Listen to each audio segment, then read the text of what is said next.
Dark Shinobi, we got a problem. Can I show you the problem? Because Nintendo, look, I get y'all don't like losing, but why in the world are you trying to patent something you have never made in your lives? And Dark, I need, look, pause the music. I need you to lock in. Because what you're about to hear and what you're about to see is some absolute bullshit. Because Nintendo is trying to patent shooting guns. Now let's continue.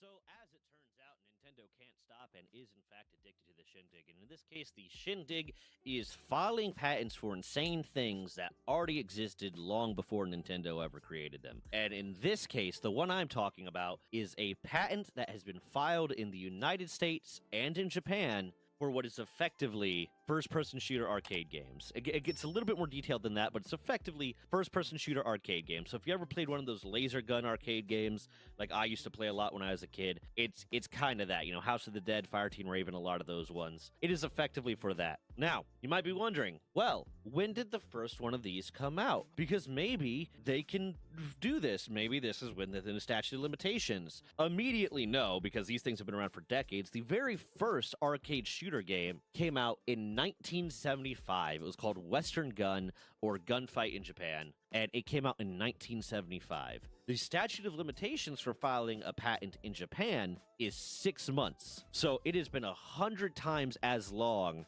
as they need to file that patent in Japan, and the statute of limitations in the United States is 1 year. So it's been 50 times as long as they need to file that patent in the United States. Now, the patent they're filing right now, and to be clear, they are filing this patent. They have not been granted this patent. The patent was filed for in Japan on March 15th, 2024. It was filed for in the United States on February 21st of this year. It just went public in the United States on September 18th, 2025. Public does not mean granted. Public just means it is public. We can see it.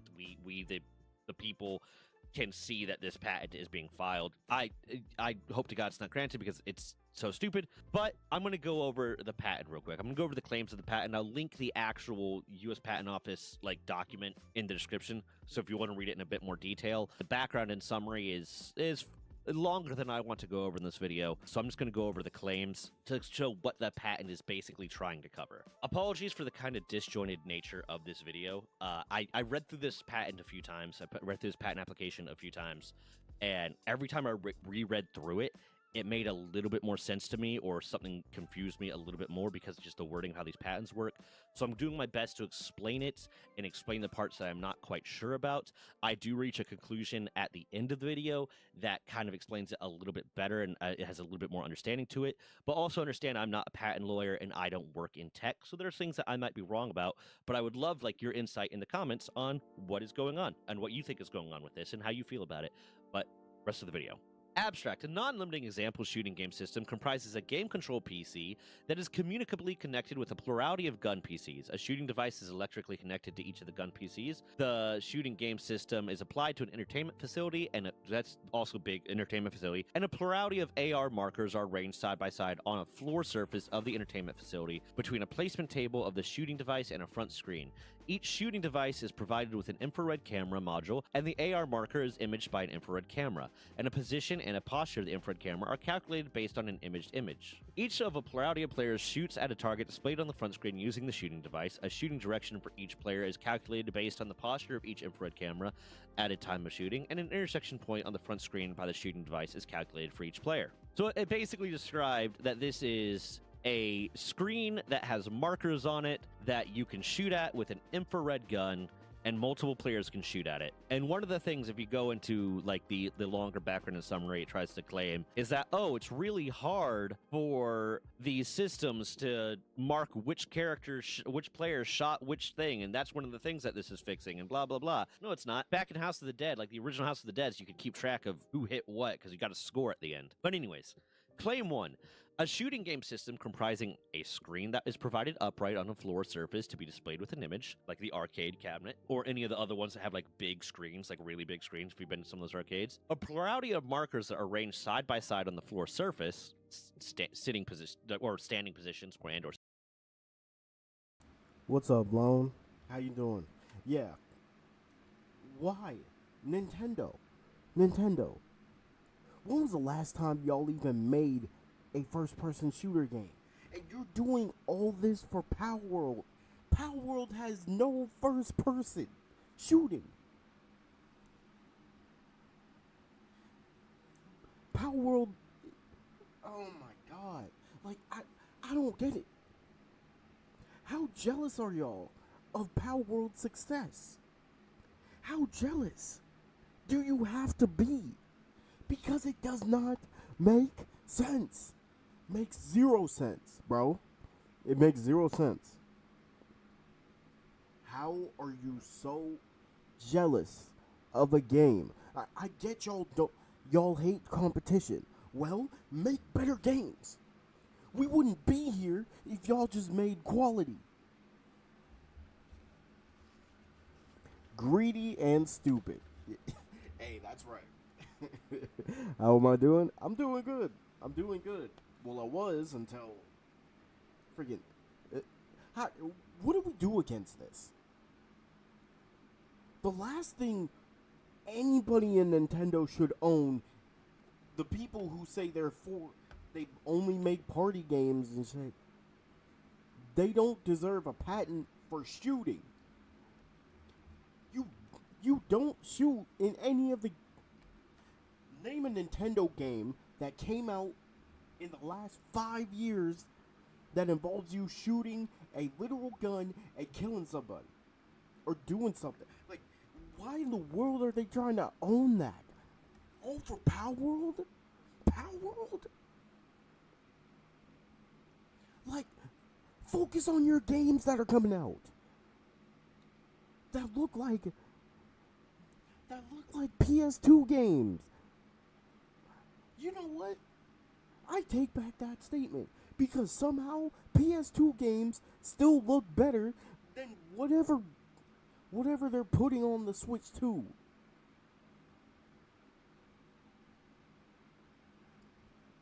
Good Pokemon games? Pokemon Black and White? But like, that was the last time I played any Pokemon. That was literally it. My God, that was when the 3DS was out, and the 3DS was popping off too.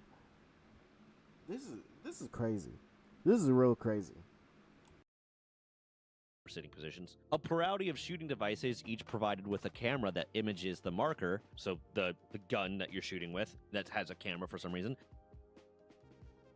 The camera being set in a direction different from a shooting direction of the shooting device, and one or more processors, wherein the one or more processor calculates for each of the plurality of shooting devices, and based on an image of the marker that is imaged by the camera, coordinates in a virtual space corresponding to an intersection point between the shooting direction of the shooting device corresponding to a position and a direction of the camera and the screen, and makes a shooting game be executed using operation inputs of respective shooting devices and the coordinates of the virtual space. You have light gun, was what they call them, and it shoots. And the only unique thing I kind of see about this is it has a camera, but that's Claim 1. The shooting game system, according to Claim 1, further comprising a setting place that the shooting device is set, wherein the plurality of markers are located between the screen and the setting place. Claim 3, the shooting game system, according to Claim 1, wherein the shooting device comprises a barrel portion and the camera is arranged inside a tip end of the barrel facing diagonally downward from the shooting device. So there's a camera in the barrel that is facing downward from the shooting device. I'm not sure. I think this might be the thing that gets them this, because it's unique, because I've never played a arcade shooting game that had like a camera, but I don't know what the purpose is. Claim 4, the shooting game system, according to Claim 3, wherein the barrel portion has a shape that in upper side is projected ahead compared with the lower side in the tip end of the barrel position. Claim 5, the shooting game system, according to Claim 1, further comprising a plurality of light-emitting devices that are arranged above the markers and emit light towards the marker, wherein the marker reflects the light. Oh my god. Okay, so Lone, this is a whole new patent that just released. This dude just released it 6 hours ago. So Nintendo is trying to make a patent for shooting guns in first person. Now, look, Nintendo, how in the world is this attacking Power World?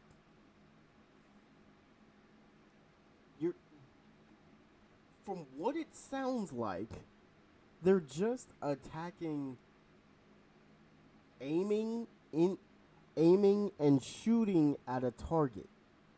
But it's like, it's specifically first person. But it's like, that doesn't attack Power World. Again, this patent would literally screw over, like, first person. This would screw over the Indiana Jones game. Bro, what are we doing? Why are they creating these patents? Who is letting these go through? I want to know. Because it gotta be either an old person or a Nintendo fanboy letting these go through. Because ain't no way somebody's reading that and being like, oh yeah, you could do it. Nintendo ain't known for shooting games. What are we doing? Plus, they are all kid friendly.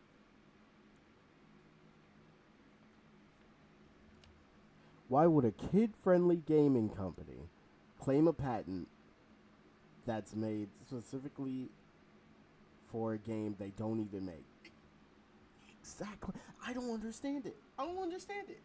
Even hearing claims, first off, why are there so many claims? Like, y'all are this jealous of Power World? This jealous of Power World? Cause it's like, how could you be this jealous of Power World?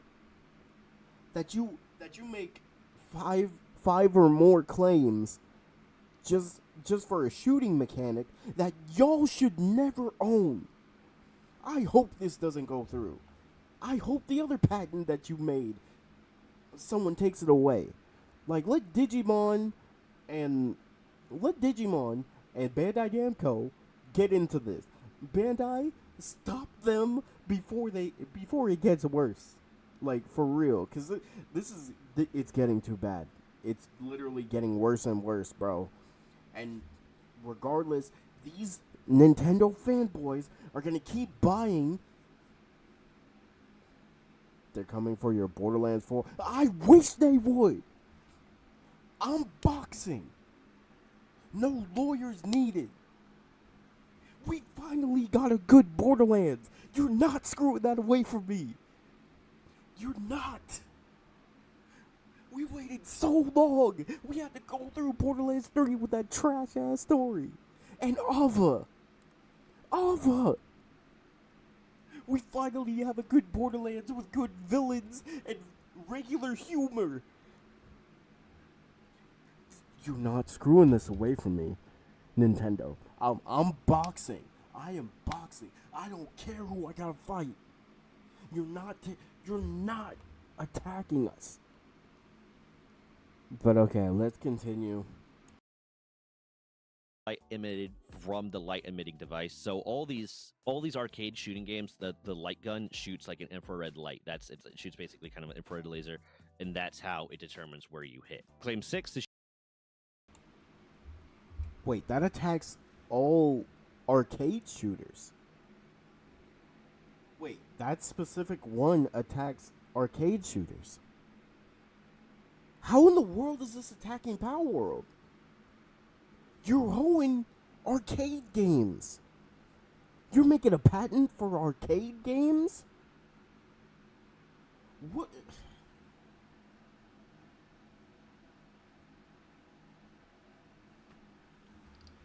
Oh, this is. So they're crashing out. So this is Nintendo crashing out.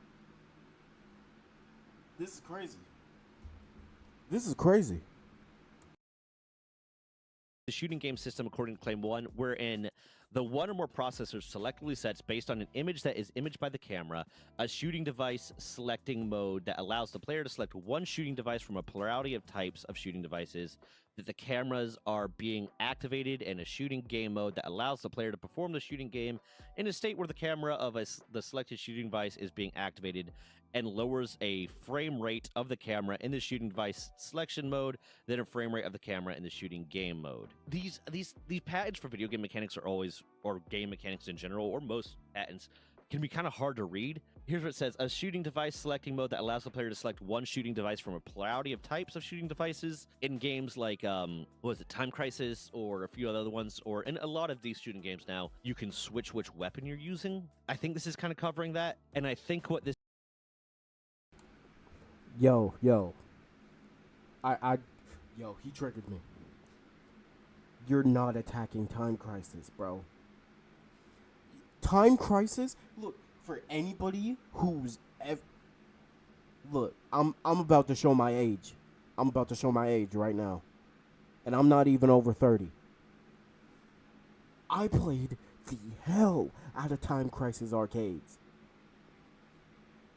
Time Crisis Arcade is the reason I always finish homework on time, the reason I got out. Like, bro, that game is so fun to play. And especially if you have a good duo, y'all, oh my god. You're hoeing Time Crisis? For what? For what? For Power World?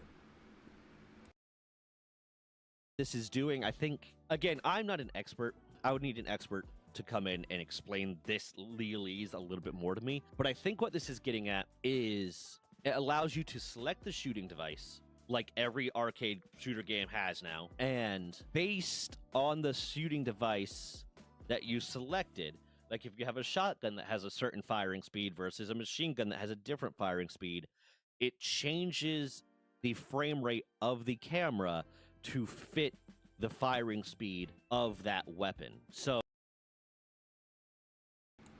Wait, this could actually hit Borderlands.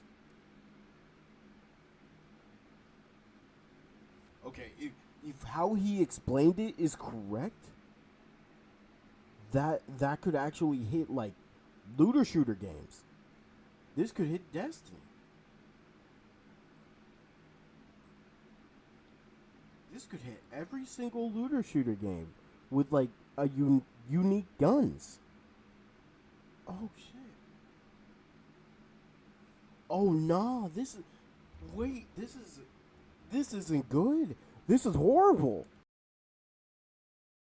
that way it can lower how fast the thing is firing inside the device. So if the camera's frame rate is slowed and the laser, the infrared light emitting device is not firing fast, my hair is all kind of jacked up right now, is not firing fast enough, then it kind of fixes the firing rate that way. I think that's what that's getting at. Is it's basically explaining how it determines the firing rate. Claim 7, the shooting game system, where according to Claim 6, wherein after the end of the shooting game mode, the one or more processors set based on the image that is imaged by the screen, a shooting device return mode that is determined whether the shooting device is placed to a predetermined position in a state where the camera of the selected shooting device is being activated, and lowers the frame rate of the camera at the time of the shooting device return mode that the frame rate of the camera at the time of the shooting game mode. I think this is about returning the gun to the default gun.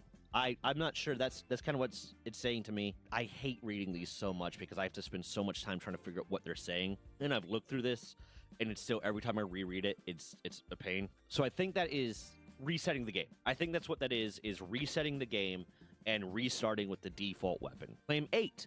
The shooting game system, wherein according to Claim 6, wherein the one or more processors displays on the screen based on an image of the markers that is imaged by the camera, an image that allows the players to select one shooting device when the plurality of shooting devices are turned to the screen in the shooting device selection mode. Okay, so that is... I believe what this is saying is allows, even though, like, say you have 4 players in front of this arcade cabinet. You have 4 players in front of this arcade cabinet, and one of them has gun and another one has gun, but this one's the one that's going to be shooting. So you don't want this guy's, pulling the trigger to count.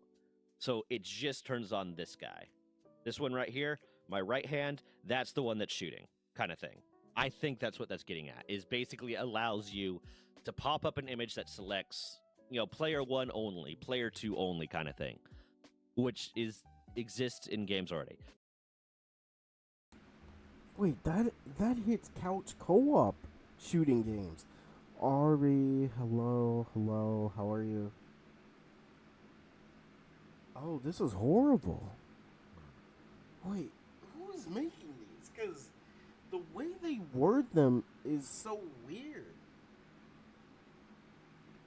Because, like, just be honest with what you're trying to say. Oh my god. I'm getting a brain. I'm getting a headache reading it. Well, hearing it.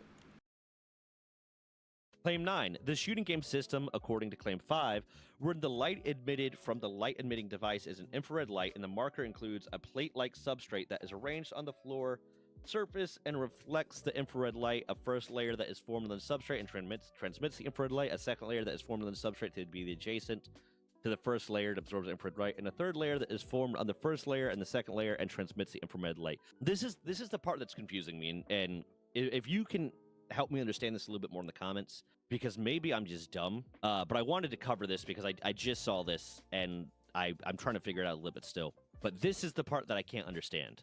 What is the thing on the floor? Because it's responding to a camera. So I think maybe what it's supposed to be is like, okay, so in Time Crisis, when you want to get behind cover, I believe it's Time Crisis, I might be thinking of a different one. When you want to get behind cover, there's a device on the floor, there's a pedal on the floor, and you push that. Maybe this is making it so that you don't push that. Maybe it's responding to the light somehow. I'm not sure. I'm not sure what the floor device part of this is, that's facing the floor part of this is supposed to be about. So that one I'm not going to really opine on too much because I'm very confused. Claim 10, the shooting game system, where according to Claim 9, wherein the first layer and the second layer of the marker are formed same or almost same heights. Having two things at the same height is a claim that you want to have. Okay. Claim 11, the shooting game system, where according to Claim 1, further comprising a projector that projects an image on the screen, and the screen is arranged in a curved shape in a longitudinal direction. You know what? I think I might have figured it out.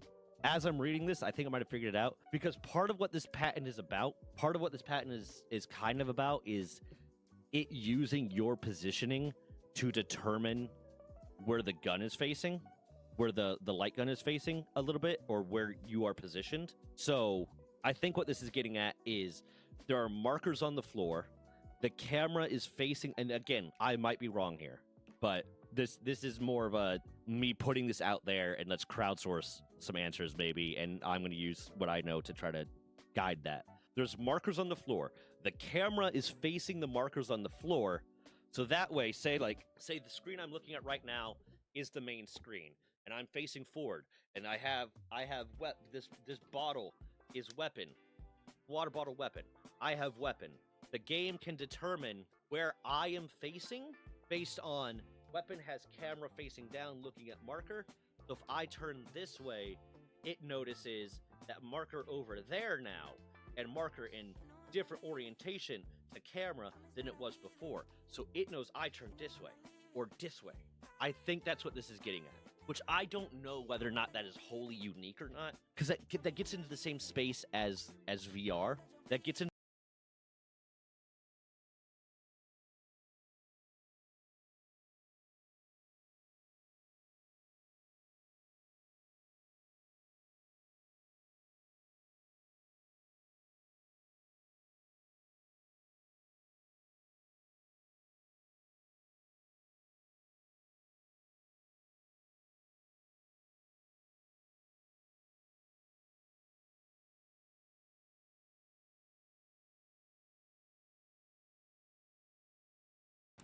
Yo, I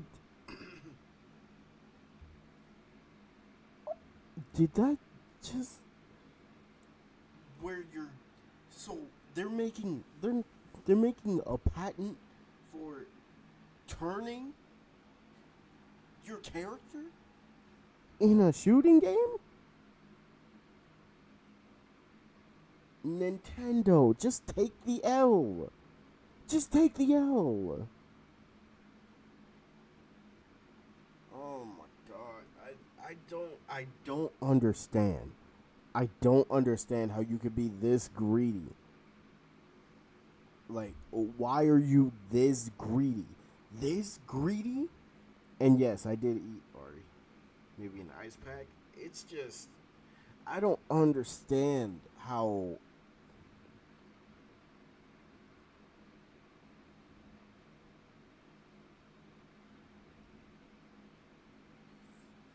this is attacking every game that has a gun.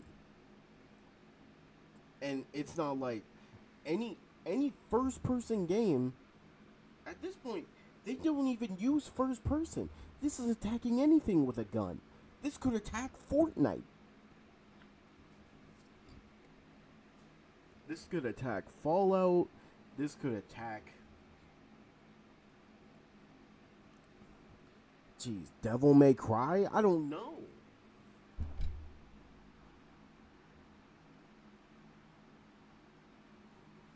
Why are there so many claims though? Like Bandai, why did y'all make all these claims to attack Power World? I don't understand. Why all these claims? Why?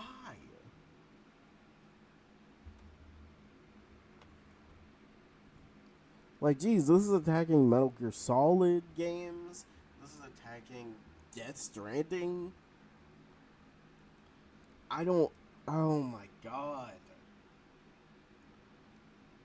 No, this is this. Them attacking Power World. It's bigger than Power World. They're attacking everything. Yeah, DMC5 has V. Oh my god. Yo.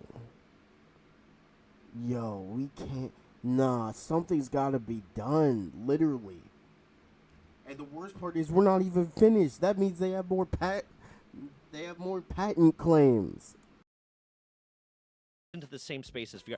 I read this a few times. I read this thing a few times to try to understand everything, and I was prepared to say I don't know what this claim means. But rereading it again and talking to the camera while I'm doing it, it's helping me understand it a little bit more, and I think that's what's going on.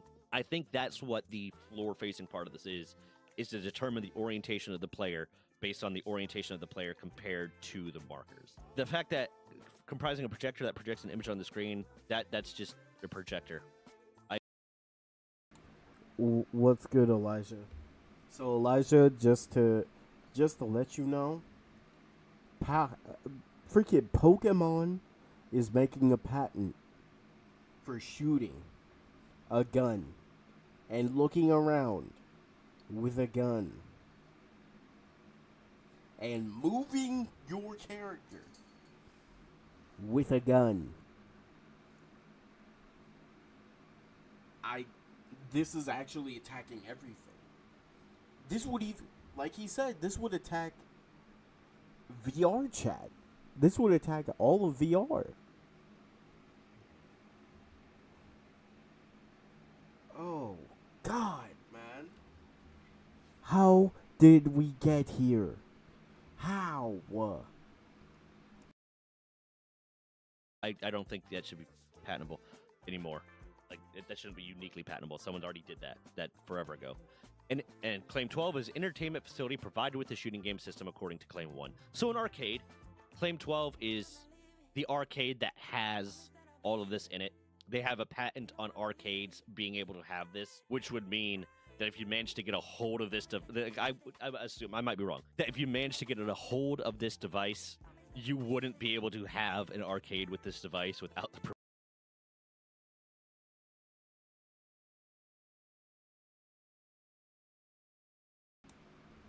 Brother.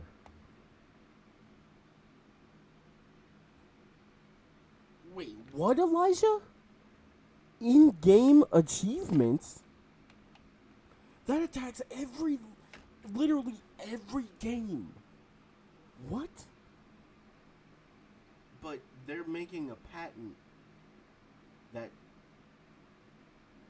takes away from arcades. Wow.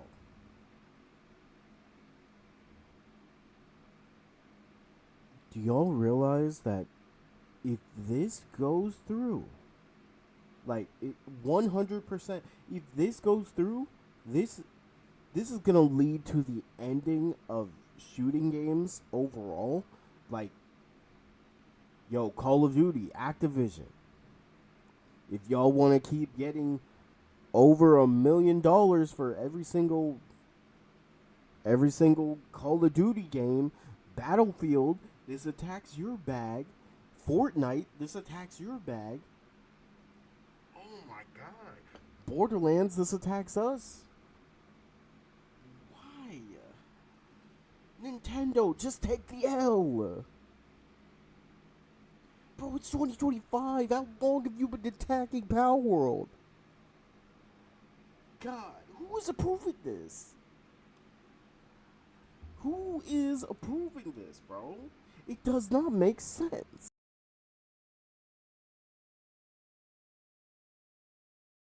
Permission from Nintendo. Now, again, I'm gonna that's the claims as it goes through. Sorry for the kind of disjointed nature of doing this. Like, part of these were kind of hard for me to understand until I was reading it to you. I read through it a few times. I was like, okay, I'm gonna talk about the stuff that I do understand, basically, or I think I understand. And then as I was rereading, I was like, wait, hold on, something was clicking in my head. I'm also very tired. I just got back from. I spent 20 hours over the weekend on the road, and then like a day doing like manual labor. So I'm exhausted.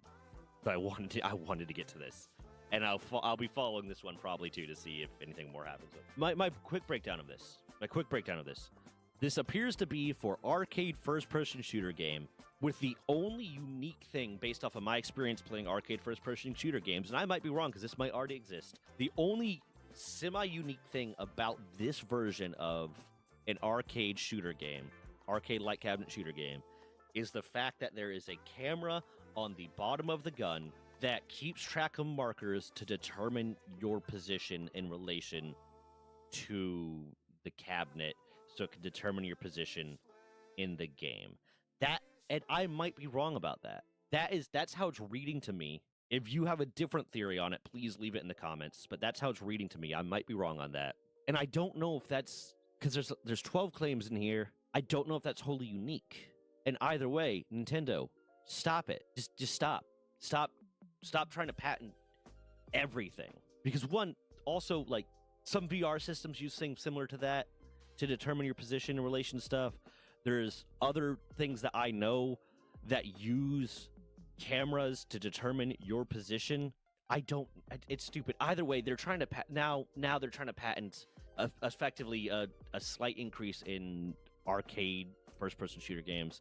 I think it's stupid. If you have thoughts in the comments about this, please let me know. If you can understand this a little bit better than me, maybe please let me know. I'm also very tired, so I might come back to this in the future and look at it with a little bit more detail and see if I can do a little bit more research on the specific word choice they're doing. I read it a few times, not sure. But anyways, that's that. I need to get a better laptop so that I can start recording stuff when I see it. Like, even if I'm traveling, like, just take a little traveling recording kit so I can see it. But because I saw this on Friday and I wanted to record it and I couldn't. But if you made it this far, please leave a like, leave a comment, leave a subscribe. Every bit of engagement helps the video do a lot better.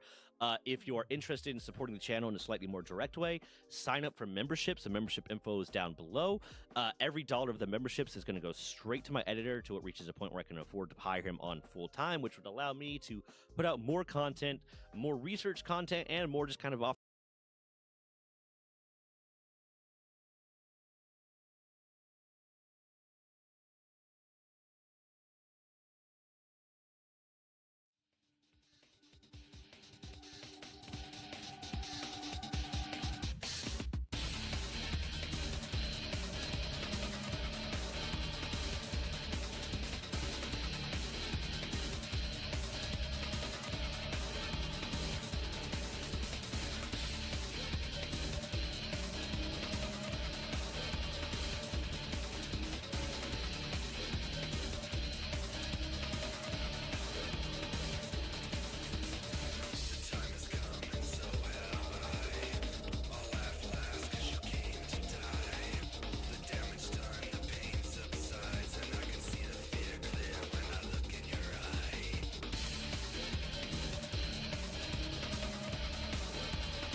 if this goes through,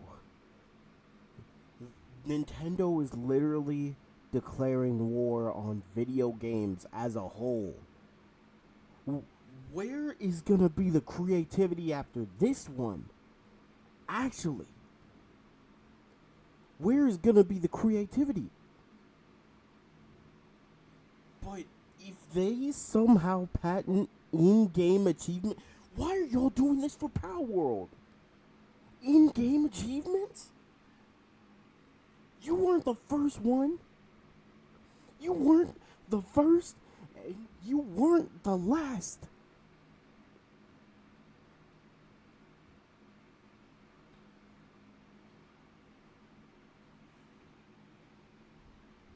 This is unbelievable. I'm sorry. I had to literally sit here and I was just in such disappointment hearing this.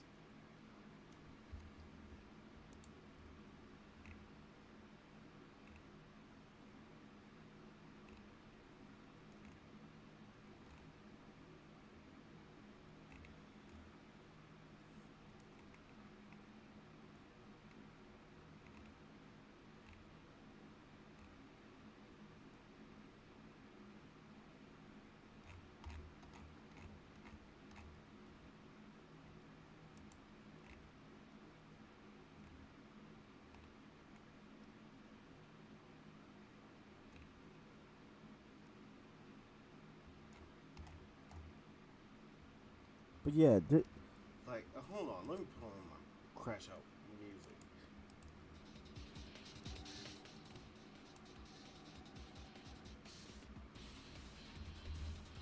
It's not known for shooting games. Nintendo is known for Smash Brothers, couch co-op games, and plus, Nintendo is abusing patent laws.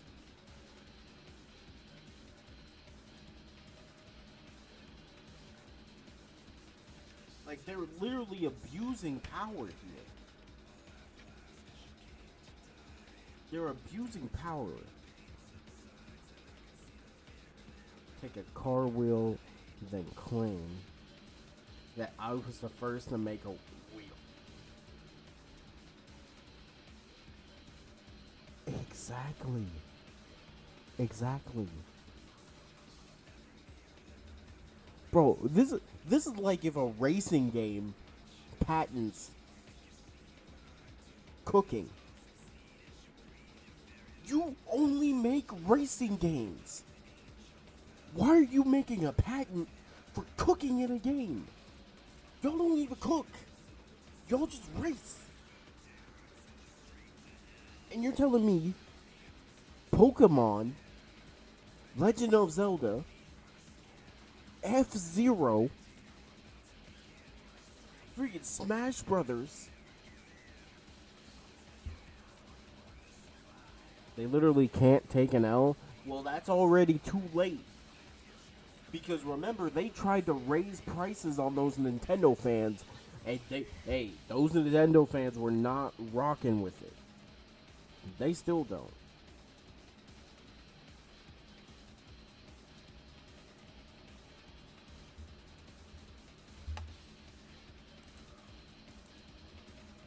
My God.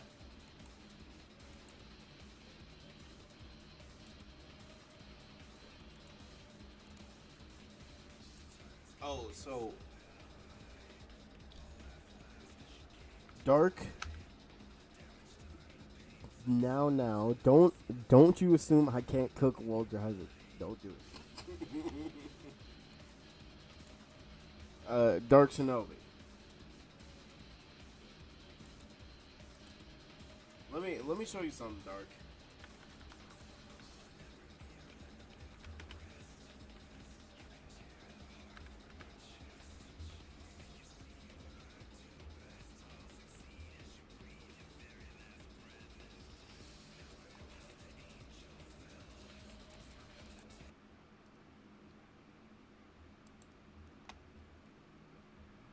And you know what? I'm gonna show everybody this. Now take a look. Take a look. This game is called Pokemon Pokopia. Now, Dark, when you look at this game, I want you to think about that game that I put in Discord. Because I'm gonna just show you something crazy after this. I'm gonna show you something.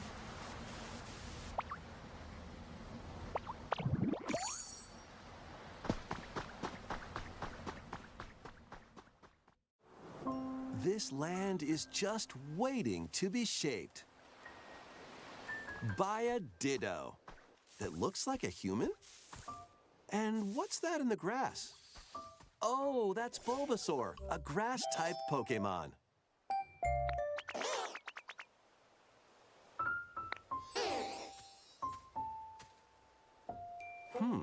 What's this? Looks like Ditto's got an idea.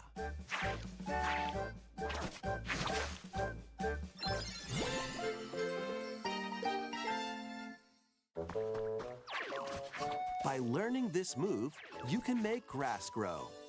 Squirtle's water gun will keep it all healthy. As nature flourishes, so do the Pokemon.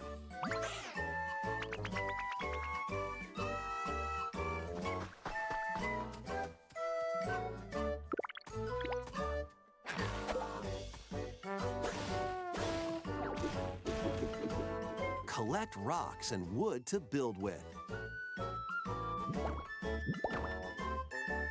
Till the fields and grow delicious crops. Build homes for the Pokemon you meet. There's so much to do here.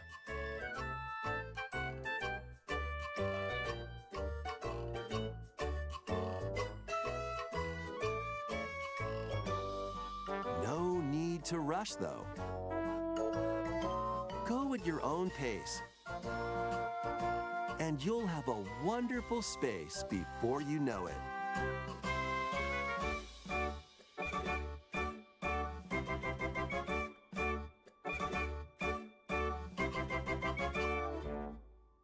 Pokemon Pokopia.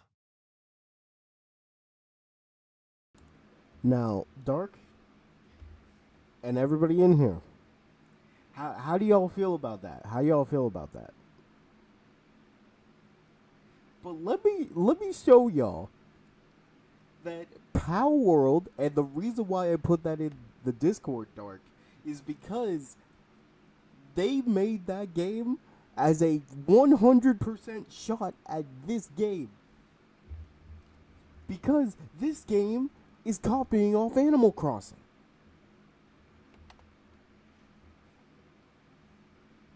And look at this. Now, you guys tell me which one looks better.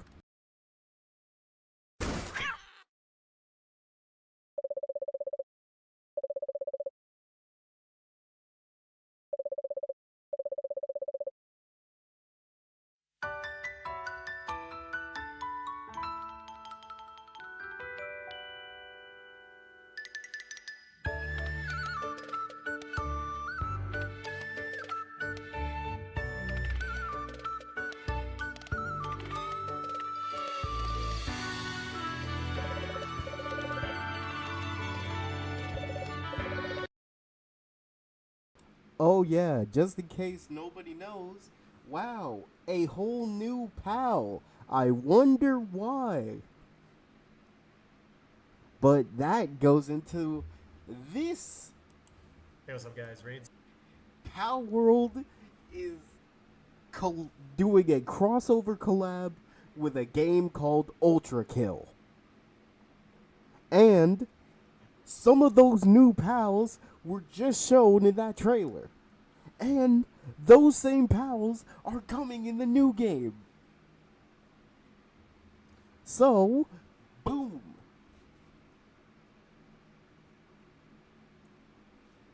Yup.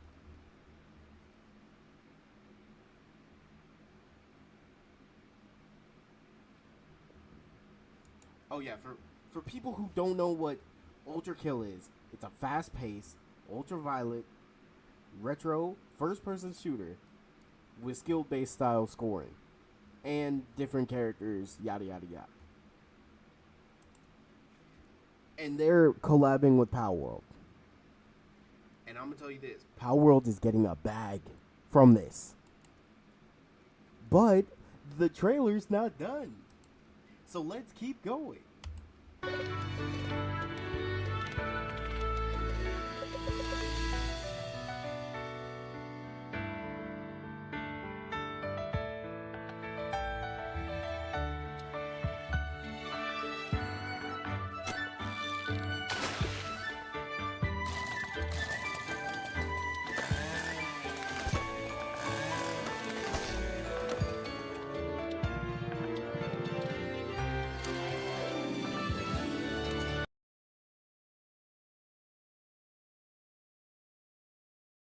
And apparently, we can play Russian roulette with a black market, with a black market dealer.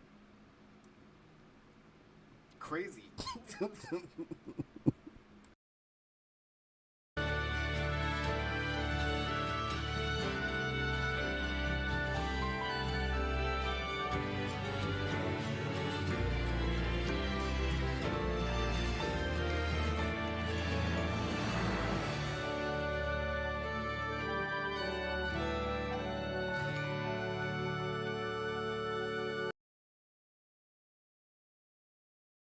Now, let's compare.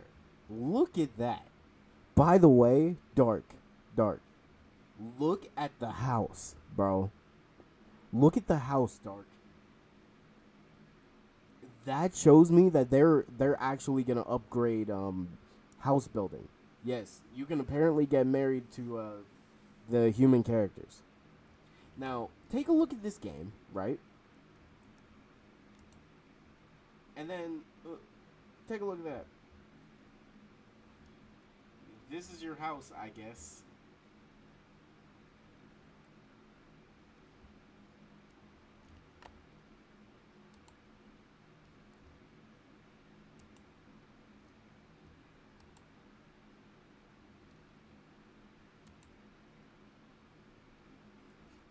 Did you see everything in group chat? No, I didn't. Oh, I clicked Steam on accident. Hold on a second.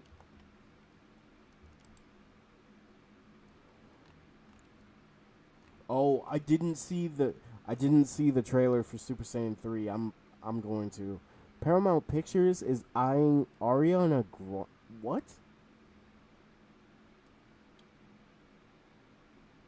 Oh. Okay.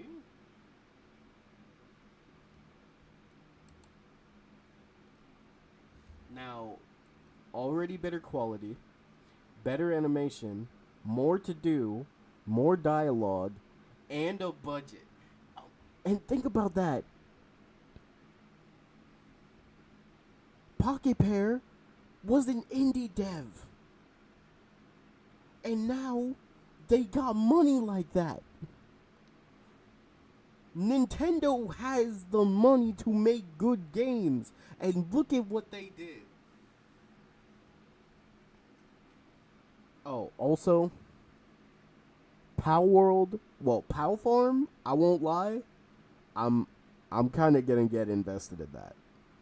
I want to get married to that moon lady from the tower. Oh, I know who you're talking about. Yeah, yeah. Yes. Yes. So, how do we feel about Ariana Grande potentially being Amy? Honestly, I kind of see it. I see it. Just a very interesting choice, though.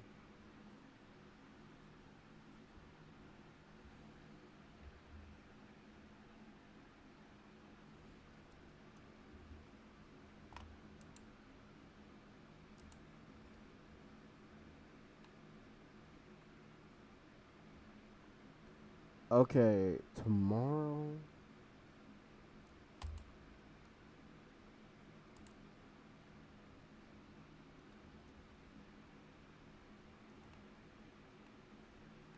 So, tomorrow, 8 p.m.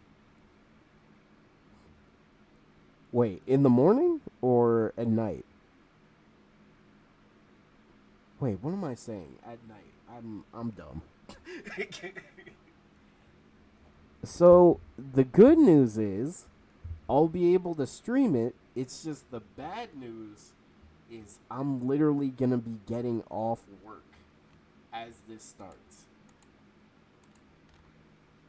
So this is for the Like a Dragon / Yakuza series. I'm actually kind of hyped for this. I'm hyped for this.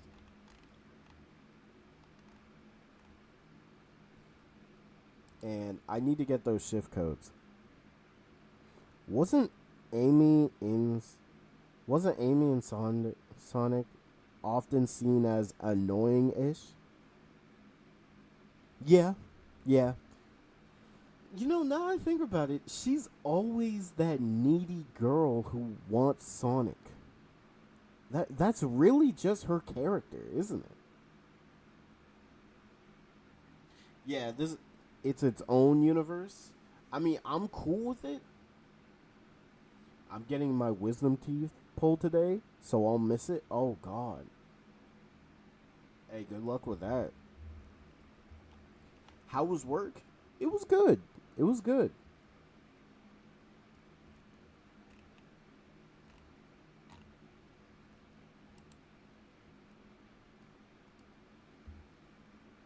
Yeah, Amy Amy usually is just thirsty for Sonic. That I mean, nowadays she's a little bit more grown up, but it depends on who writes her character.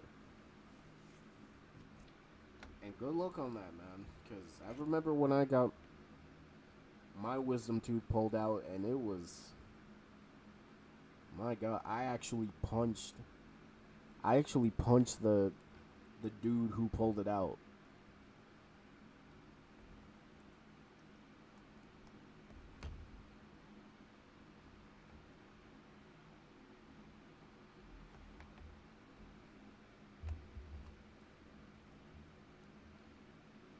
Jeez, man. Jeez.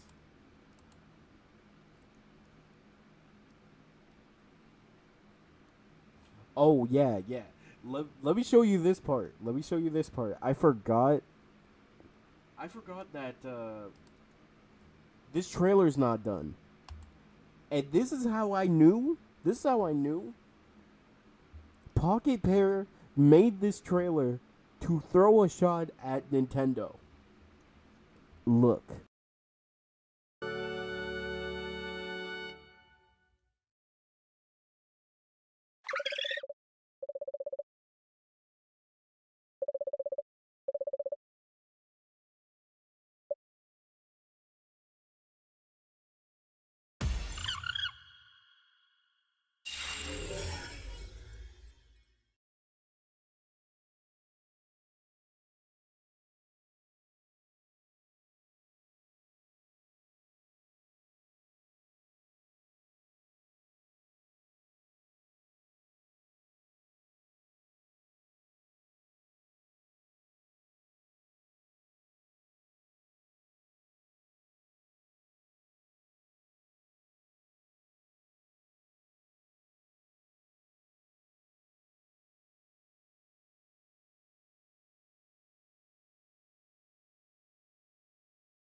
Okay, so that was a new game by Hideo Kojima.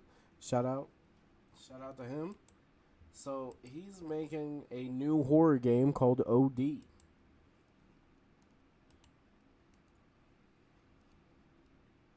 That's very interesting. Now, the next thing. Ananta. Wait, it's shut down? We just got here. How's it already closed? And who told us to come here in the first place? Oh, it was... Paycheck? We still haven't got our paycheck!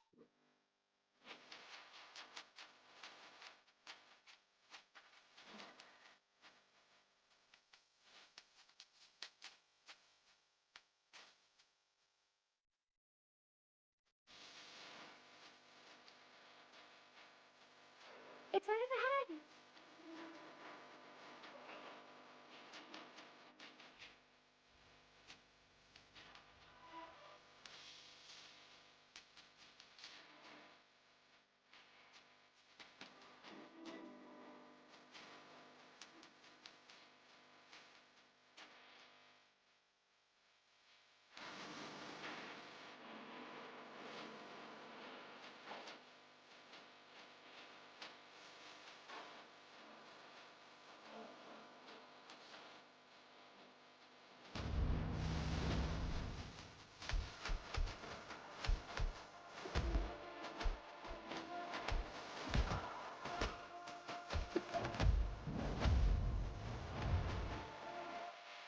Huh?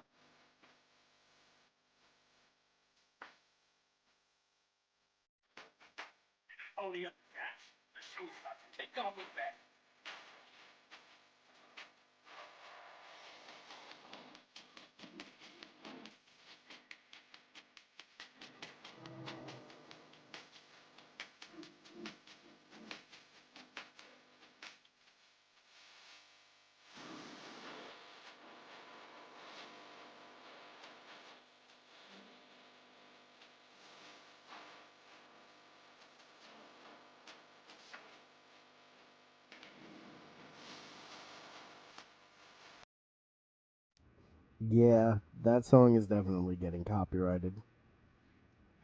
It just. The song sounds like it's gonna get copyrighted. Also. Yo. This is basically anime GTA. If. Look, as long as this has a good launch, I see this game going like crazy viral.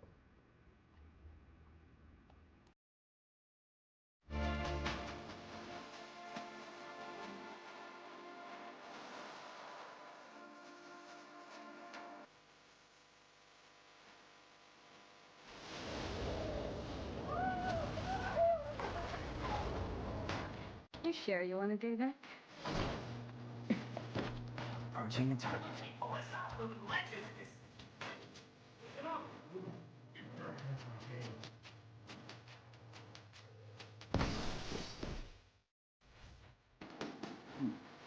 What a huge mosquito.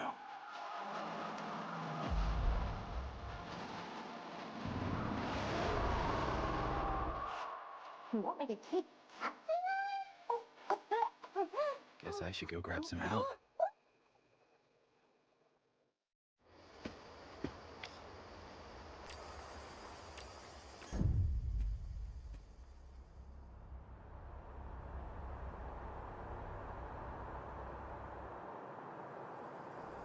Hello, Cap, are you there? Are you talking to me or hosting a block party? I found him, 6th floor, middle room facing south. But next time, I'm done playing the delivery guy. Did your cover get blown? Look at the time! What's taking you so long? Huh? I'm already skipping red lights as it is. I know, I'm just venting about the roasting I got today. Good thing I'm chill or I'd be robbing all their takeout. Forget it, just make sure you don't get caught. Chill. I'm almost there. I won't get pinched.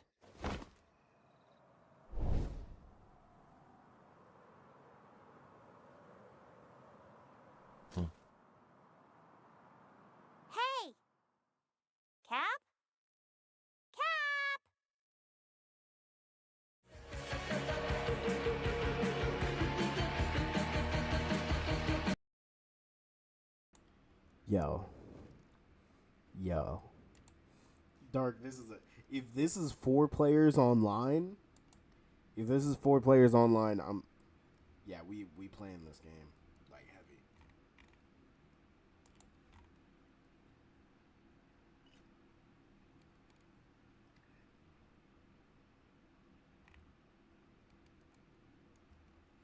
So I just want to show.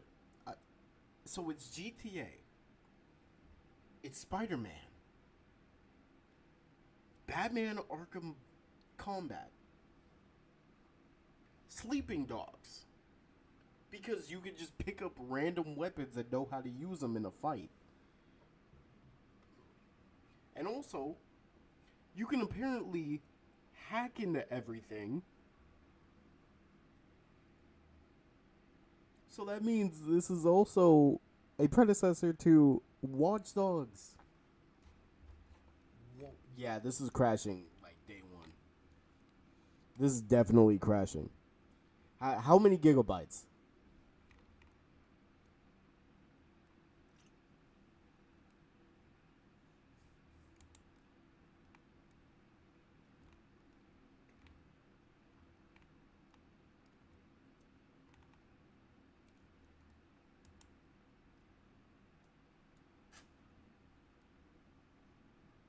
And also, they added the slapping championship into this game.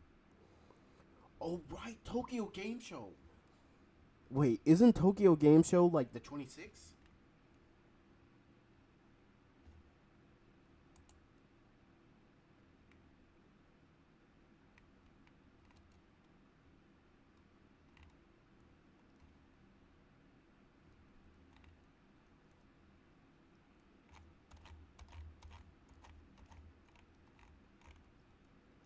Okay, Dark, the 25th? Oh, even better. Nah, this game is a cop. Now I gotta think about what game I'm gonna have to delete.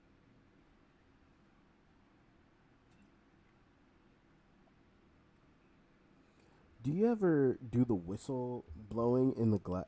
Yes.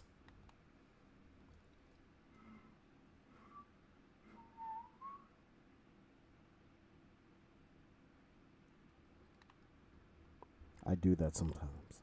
It's a cool concept. And wait, this is gonna be free? We can pre-register? Wait, hold on. For what console?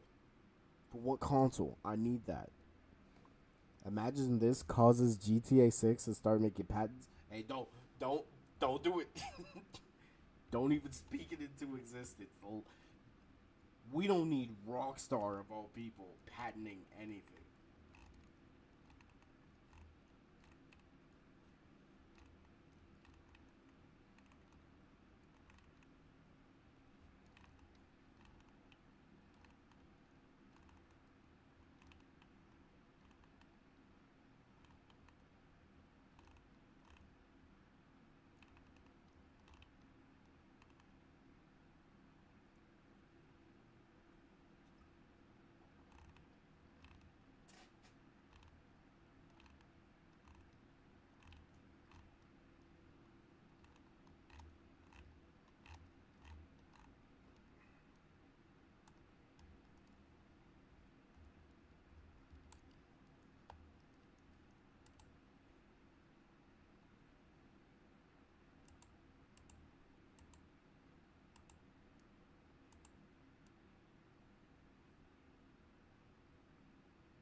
Oh wait, I already pre-registered. I am facing a huge crisis. Yo, you and me both, bro. We were about to enter 2.0. Well, 2.x now.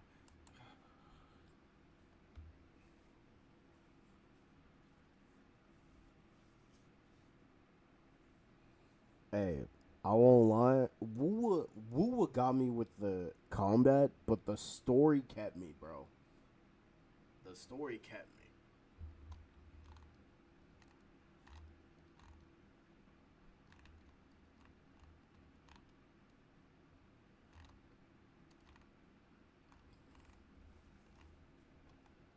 And you know what? That's not stopping either.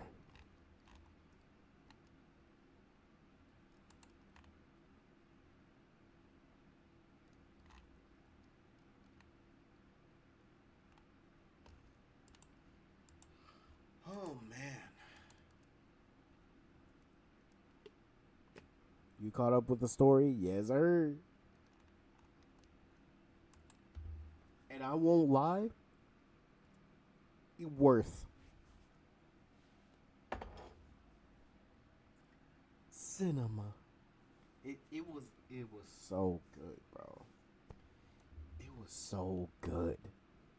And also Rover, Rover really that dude.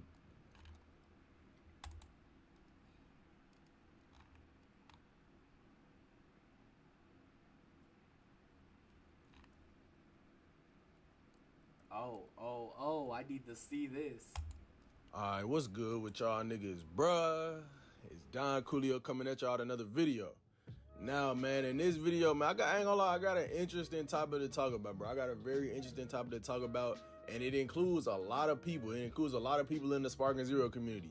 But before I get into that, bro, I want y'all to go down in the comment section below right now. I want y'all to do this right now. Go down in the comment section and let me know how many more players do you think we finna gain from this DLC being out, and what do you think is gonna go, and how long do you think the people gonna stay? Let me know down in the comment section right now, bro. Please, I'm very curious what y'all think. People ask me, and in my opinion, I think it's probably gonna shoot up, 2,000, 3,000 people, maybe, and then it's gonna drop back down to 1,000 to 800 to 1,000 people playing every day. That's just my opinion. Y'all let me know what y'all think. I don't think people are gonna play. See, y'all are overestimating Dragon Ball fans. Like, a character DLC can only keep people interested for so long. That's literally what they're doing with the Pirate Warriors community. Like, for what we see, all we're getting are two characters plus Rob Lucci and some new costumes, but no other content. Like, y'all don't realize it's bad. It's bad. Rover cosplay? I'll think about it. Down in the comment section below. Only reason I brought that up was because somebody asked me in the comment section of my last video, and I didn't say no. I don't think I responded to them, so I wanted to say something in this video. But without further ado, man, let's get into the actual main topic of this video, bro.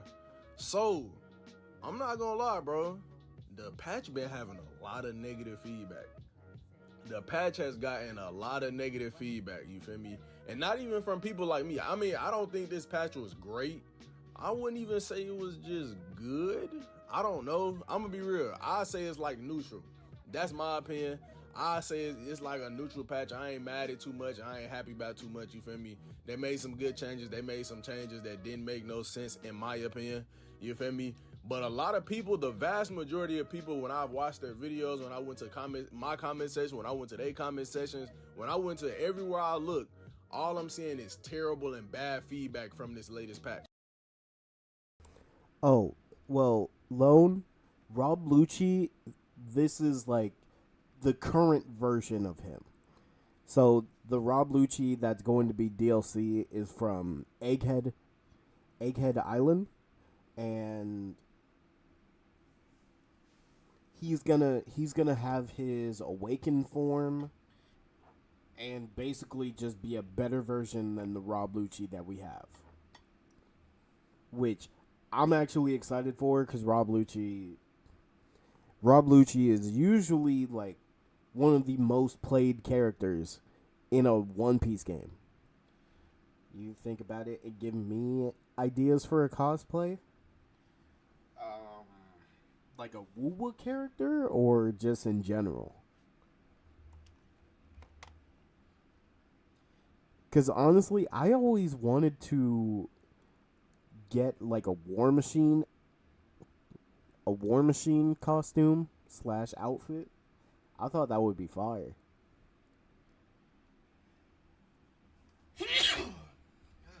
Bless me. I'm not gonna lie, I think this latest patch might be the worst patch in Sparking Zero history. Y'all let me know down in the comment section what y'all think the best patch was. In my honest opinion, I think the best patch was probably not the first patch, like the patch that made it to where it cost 2 key bars to Z-Burst Dash. I think the patch that happened after that, I think that was probably the best patch.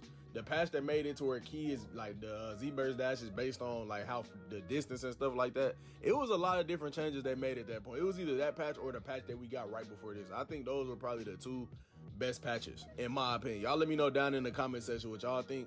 But like I said, a lot of people are not liking this patch, bro, from President Rose to Grandmaster Hawk. And I'm gonna show y'all clips of like them reacting to certain things in the patch so y'all can see what I'm saying.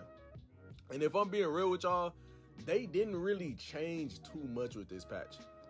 That's why I said I feel like this patch was dang near neutral. I don't think it was like a patch that was too game breaking or nothing like that. I think they added a couple good things, you feel me? That made it to where, you know, you could get rank points no matter who you fight. You know, you get 50 plus rank points or 50 rank points no matter who you fighting. You know, they made it to where you get banners for top 100, which I guess is cool. I think we should have got something a little bit better than a banner, but it is what it is. I definitely mess with the fact that they made it to where whenever you transform, you get a buff. I think that's actually smart because when you transform, I mean, you already get stronger when you transform, but I feel as though there is no point in me getting on a character and transforming with said character if I can just start on the transformation and basically do the same exact damage, same exact super damage. Everything is the same. Like, it just literally defeats the purpose of me using my skill slot to transform when I could literally just start in that transformation and not suffer any real consequence for it. You feel me? Now, if you want to start in an OP transformation, you're not really suffering a consequence, but you will be better off transforming to it. You know, you will actually get the buff, you know, and it makes sense because you are spending stock on the transformation. You know what I mean? Like before, the only point of transformer was literally just to get health.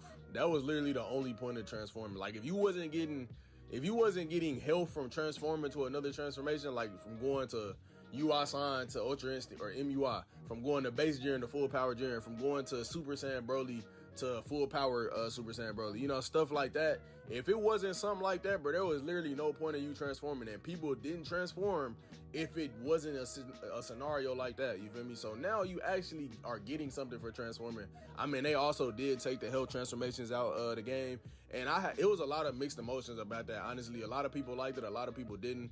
In my opinion, I think, I'm gonna be real, I didn't really like the fact that people just spammed it, but I kind of got used to it. I really don't care that much. I know I said a lot about it. I really personally don't really care that much about it. Like, if people gonna do it, they're gonna do it. I'm not somebody that grinds rank anyway, so it's not like, I mean, I wasn't really struggling too much to beat people that was doing it anyway. And honestly, I feel as though at this point, it's getting to the point with these patches and what they doing to these characters, they're making everybody feel the same. Like, they're making everybody feel the same. Like I don't think people should just spam characters where you can just get health back. But at the same time, I mean, it did add a little variety. Now, all we probably finna see people doing is using androids. That's literally it. And they didn't do anything to nerf androids. Androids are still broken. You feel me? So it's like, you done literally took out all the character personality from like all these different characters. Like now all these characters are pretty much the same character, just with different strings. I mean, they got a beam super and a rush super and an ultimate. I mean, that's pretty much every character at this point. I feel as though the androids are like the only characters now that have something different, you know, than other characters. Like they got residual key gain. They don't have to charge their key. And that, you know, I do think it's a good thing that, you know, we have character variety. I don't think that should just strip every character down. Like I didn't like the change to the sword key blast. You know how they made it to where you could vanish and now you can Oh, I was about to say, Nightbot's here, finally. But yeah, you can join the Discord. And also, if you click on my link tree, it has a link to everything I'm with. If you try to follow my Twitter, or X, be cautious. I'm horny on main. And I'm not sugarcoating. But I do have a Twitch. So anytime I'm live on Twitch, you can You can come in. What you see is literally what happens on Twitch. So yeah. Speaking of which, I should stream on Twitch. Hey, shout out to Getlow. I see he is doing his subathon.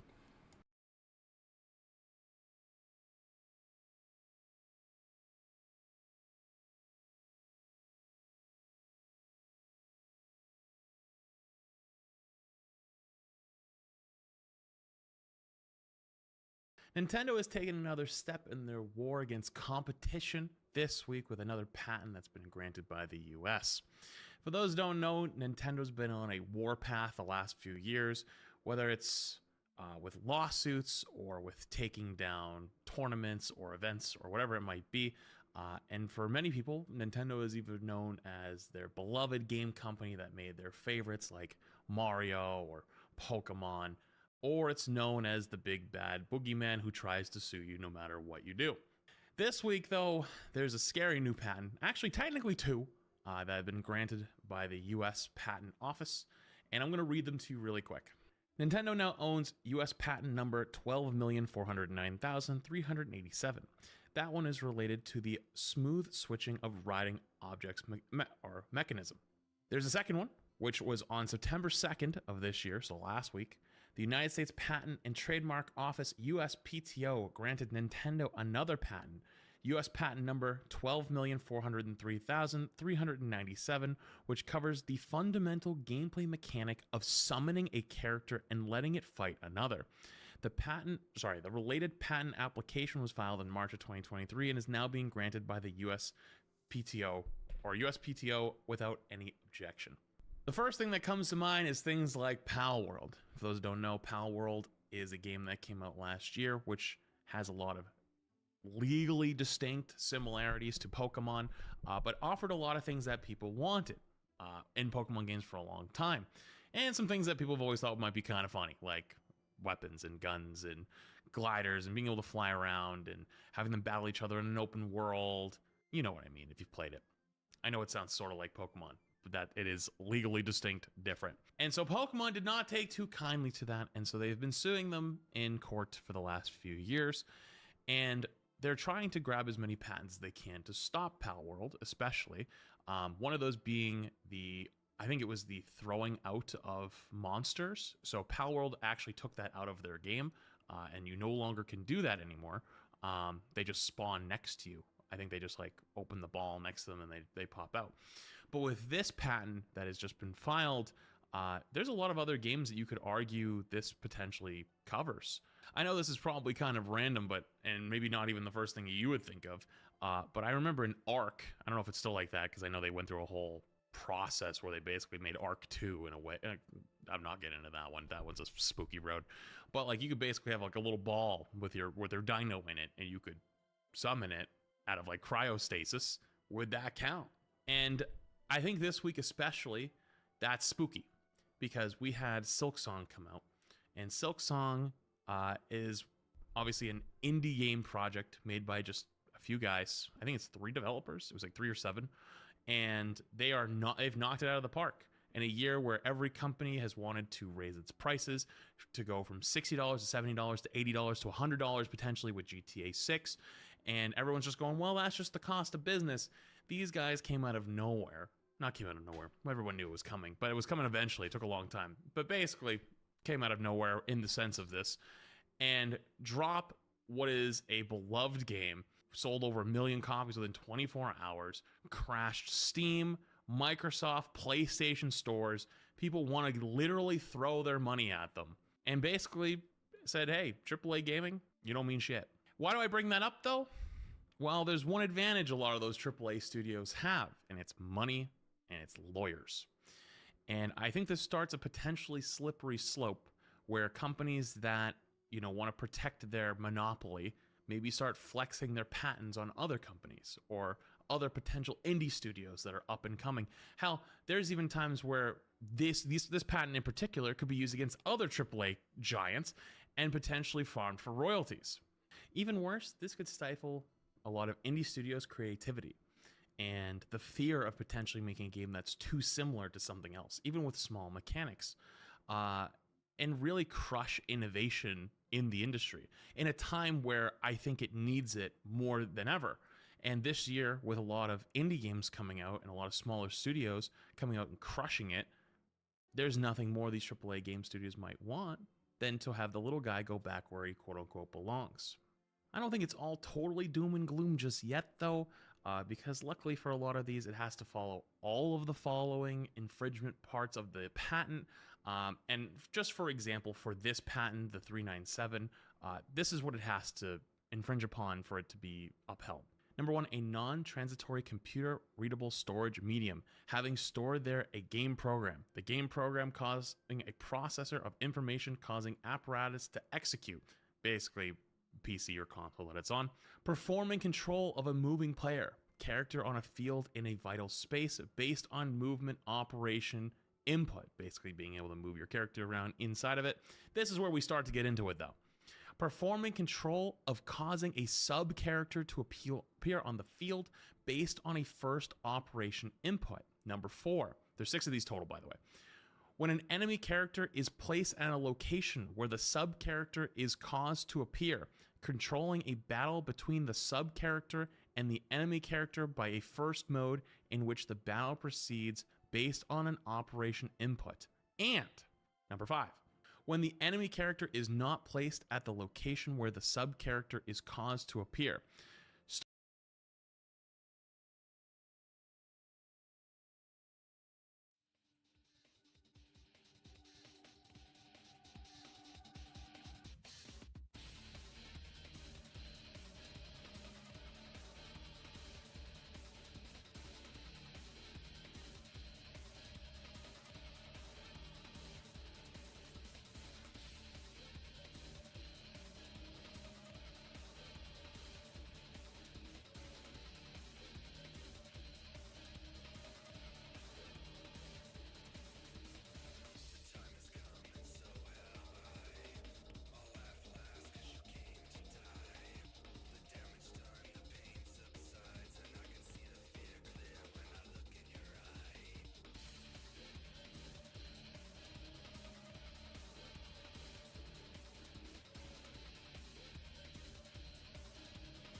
Focused on.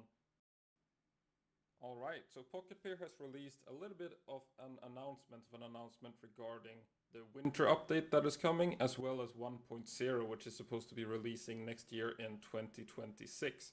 So for the winter update, it seems like there's going to be a lot more focus on overall polish, bug fixes, just increasing the quality of the game, which is great in my opinion. It's something that I've been personally asking for a little bit, that they sort of flesh out what we have and fix the current bug fixes and focus way more on increasing the sort of polish and quality of the game, instead of just adding a ton of more new stuff that then doesn't really get fixed or focused on.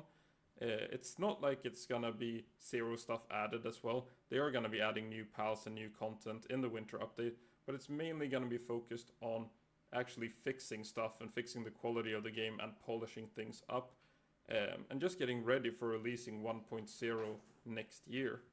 So before I move on to discussing 1.0, I want to actually discuss everything that has been added to the game, or just really quickly reading through a list, because as I was trying to just write this stuff down, the list became very long. So I'm just gonna jump into it and try to read everything I have on this list while we watch our pals fight a little bit here in a raid. So just reading through the list very quickly, we have around 100 new pals. We started at around 136, I believe, and now we're up to 227. We also got a couple of new islands. So we got the Sakurajima Island added, then we also got Faybreak. Tides of Terraria added a ton of smaller little islands spread out around the map as well. We got 7 new raid bosses with Bellanor, Libro, Blasphemous Rio, Xenolord, Moonlord, and then the Ultra or Master versions of those raids as well.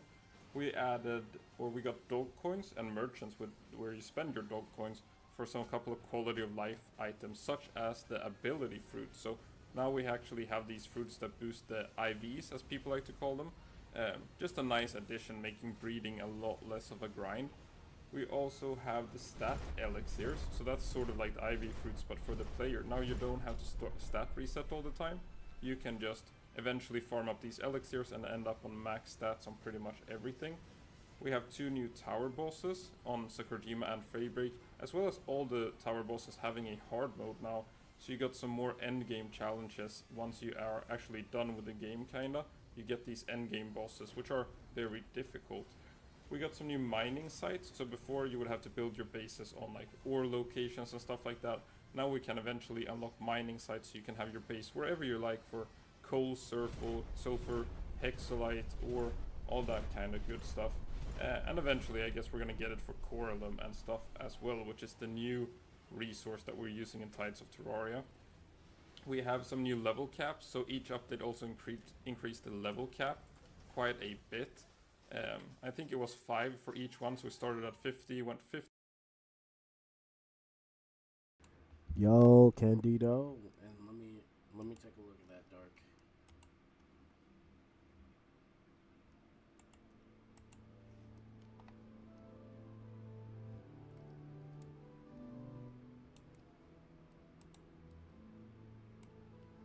All right, Candido, how you doing, man? What's good? What's good?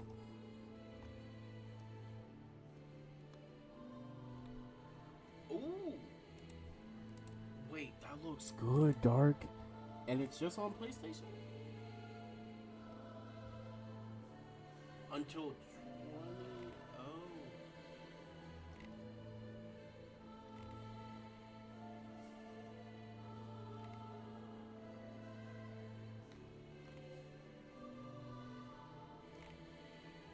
Bro, he's basically making his own a new Metal Gear. He's making a whole new Metal Gear, bro. That's what this is. And I'm all for it. Okay, just to show y'all the game that Hideo Kojima is going to be making, which is going to take some years, literally.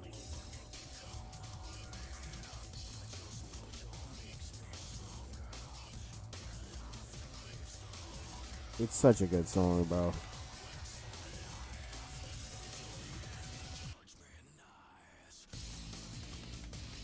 Literally, he's basically making his own Metal Gear with this. That's what it's telling me.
let's talk about the Rivals trailer. All right, let's talk about it.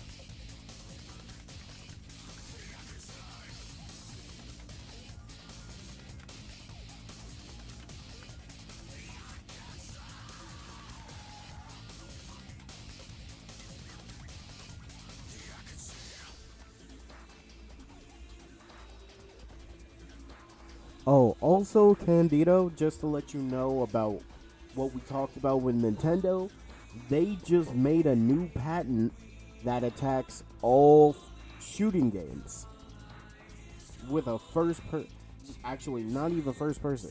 It attacks all shooting games. So, yeah. Let's more importantly, let's focus on Marvel Rivals, of course.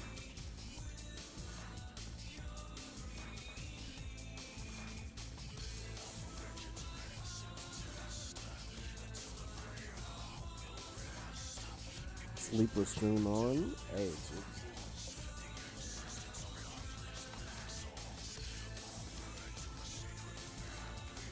wait, Don Lee's in this? Oh, I gotta.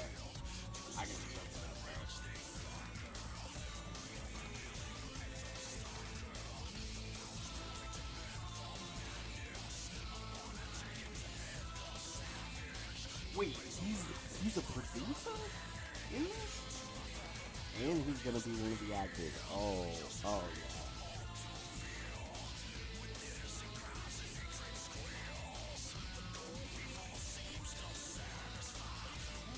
yeah. Not dark.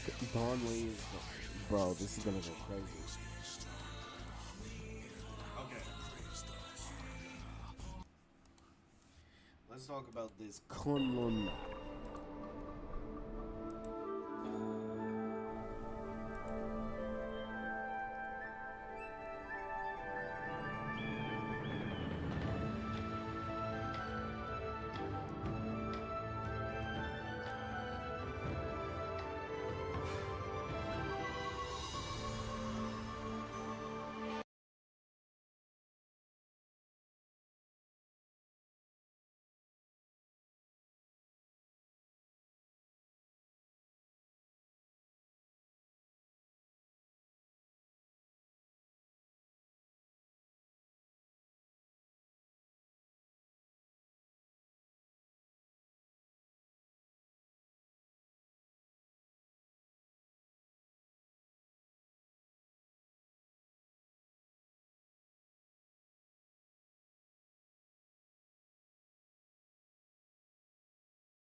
Bro, just put Danny in the game.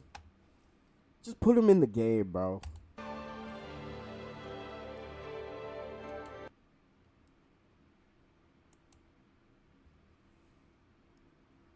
Okay. So, we have the confirmation. Doctor Strange, former Iron Fist, the prehistoric Iron Fist, prehistoric Black Panther, which we already have this outfit in the game. Odin. This is literally BC Ghost Rider.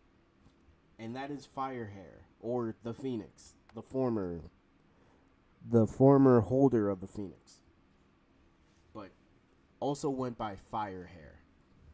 But yeah, this is literally Ghost Rider. The dude who rode on a mammoth, that's him. But then, I'm going to say this right now. Dark. Oh, you have a good one, Lone. I appreciate you coming in. You have a good night's rest. And Ari, if you have to sleep, sleep. Now, Dark Shinobi, I'm going to tell you this. She could be a healer. She could. Because the Iron Fist chi is strong enough to heal. And I'm just saying, it could be fire. It could be fire.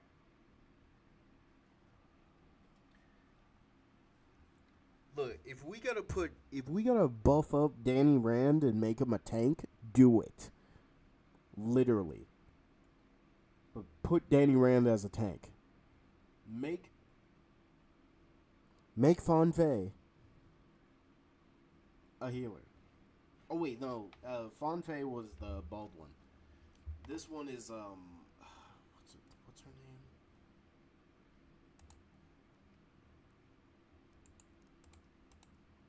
It was Mo.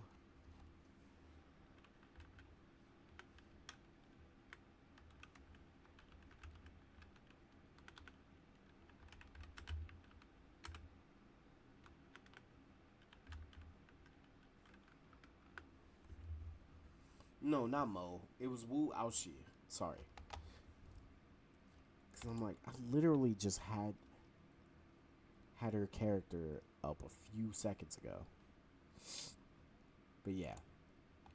I want a pretzel. Pretzel sounds good. But yeah, she could literally be a healer. And it would be sick. She could be a really sick healer, bro.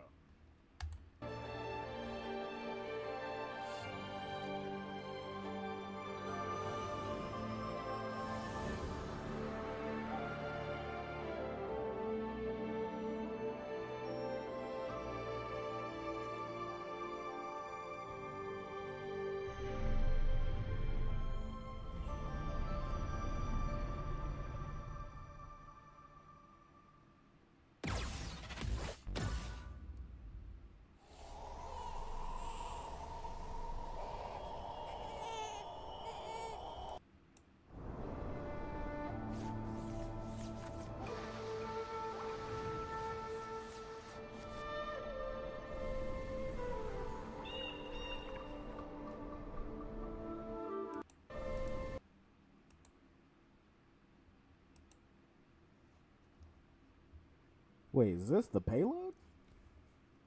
Oh nah, this dragon, bro, this dragon turtle is about to move slow as hell.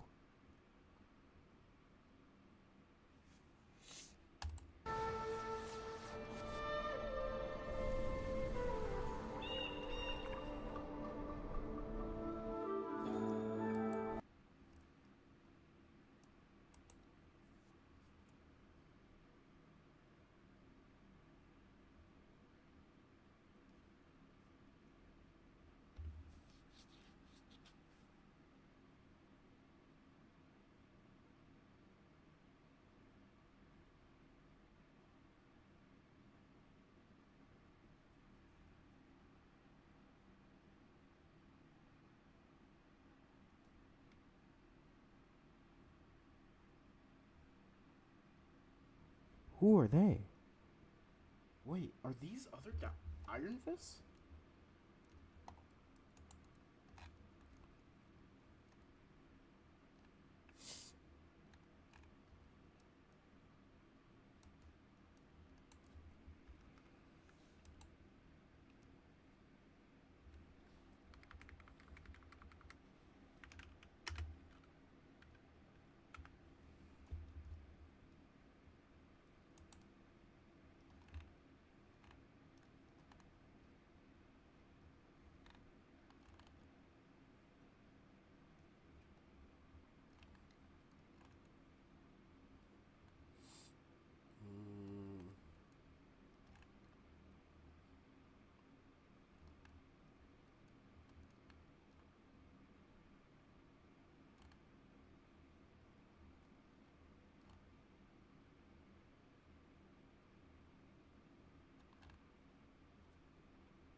I don't know.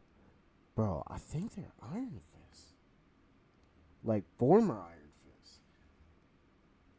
Either that or is this the Doctor Strange skin that we got? Because potentially these could be upcoming skins for other characters.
Because looking at it,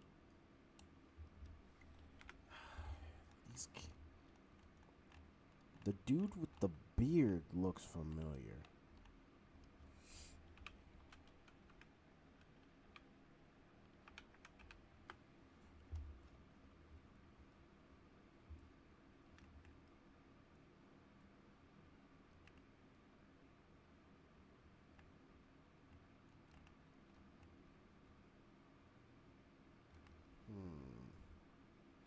Nah, it couldn't be. It couldn't be Lee Kung. Would it?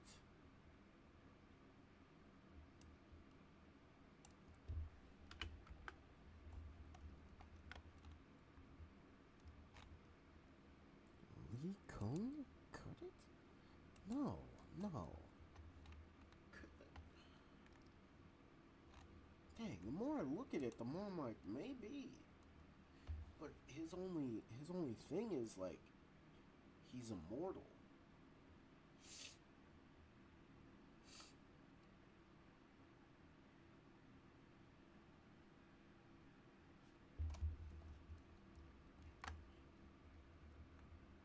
Hmm.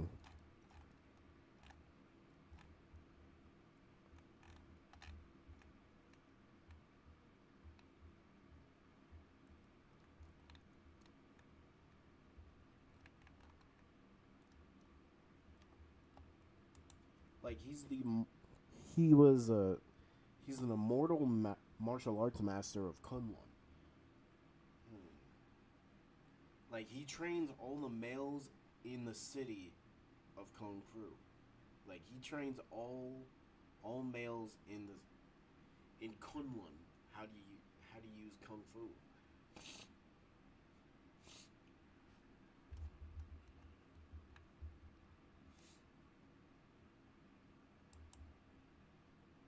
Like Fan Fei. Fan Fei was brought before Li Kung for training.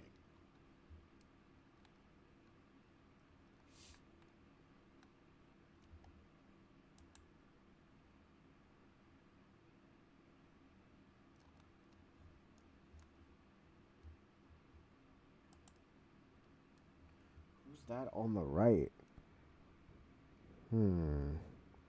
That's a good question. You need a tissue? Yes, but I do have one right here. Though I should use these. And just blow my nose real quick. I'm gonna mute first, though. Give me a second.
Ari, go to sleep. Go to sleep.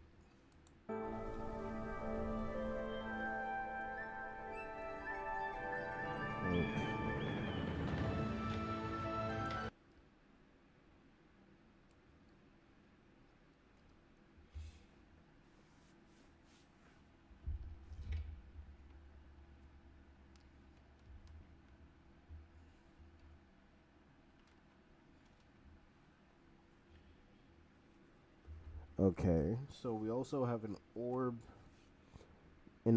that goes straight to the Hellfire Gala. Krakoa, interesting. Yo, really think about how gigantic this dragon is for it to be like this is basically Shenron.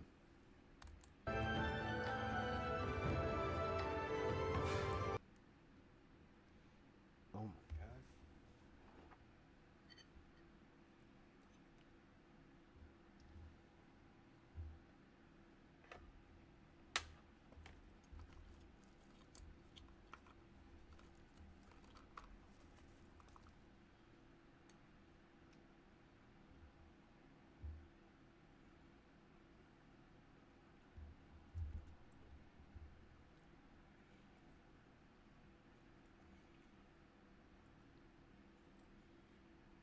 Give me a second. Of course.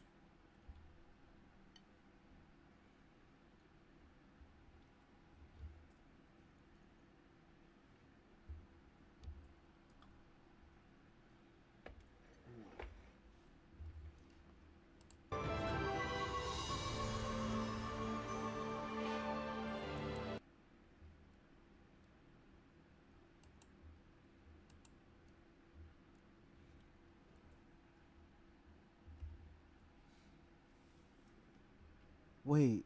Oh my god. So this is what Danny Rand would have looked like though? Like really think about this. Is that Fenris? Oh, Fenrir? The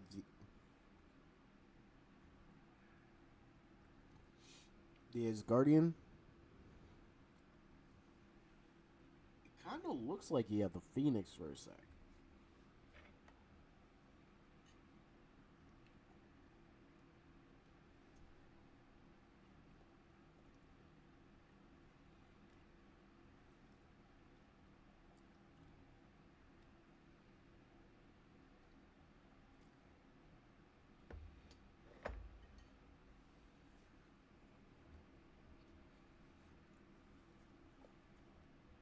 Bro, this has me pissed.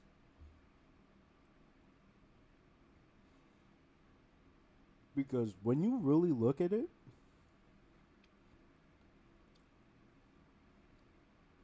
this has to be Danny. But think about the design, bro. We would have had a long haired Danny Rand. Bro, he would have looked sick. But also, what is he fighting? He looking tank size.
Oh yeah, some people have been complaining, saying, "Oh, there's no way we can get Doctor Strange, well, Agamotto as a Doctor Strange costume. One of them is already a costume.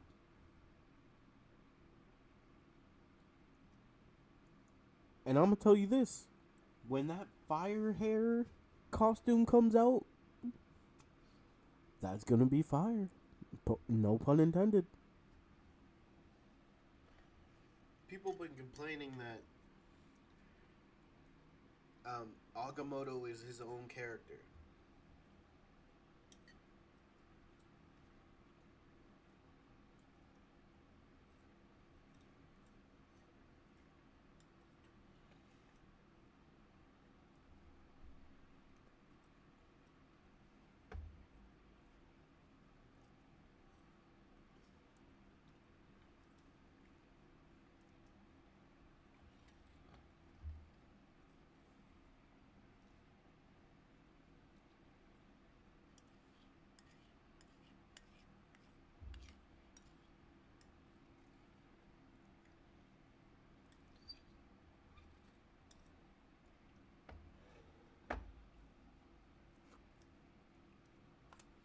Yes, we can.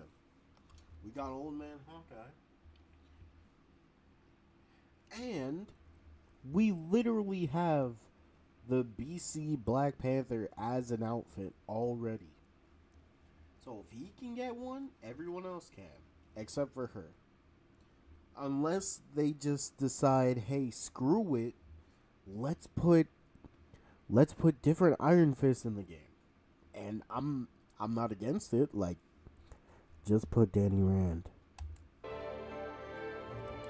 And her, because she could be, bro, she could be good, bro.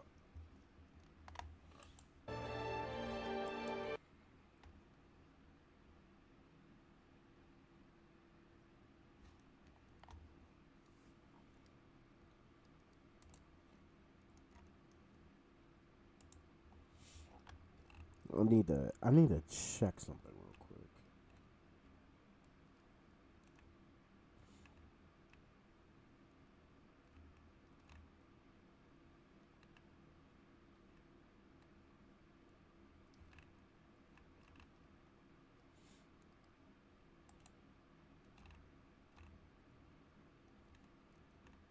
Also, high key, Fan Fei could literally be a tank as well. Like the BC Iron Fist, yeah, she got hands.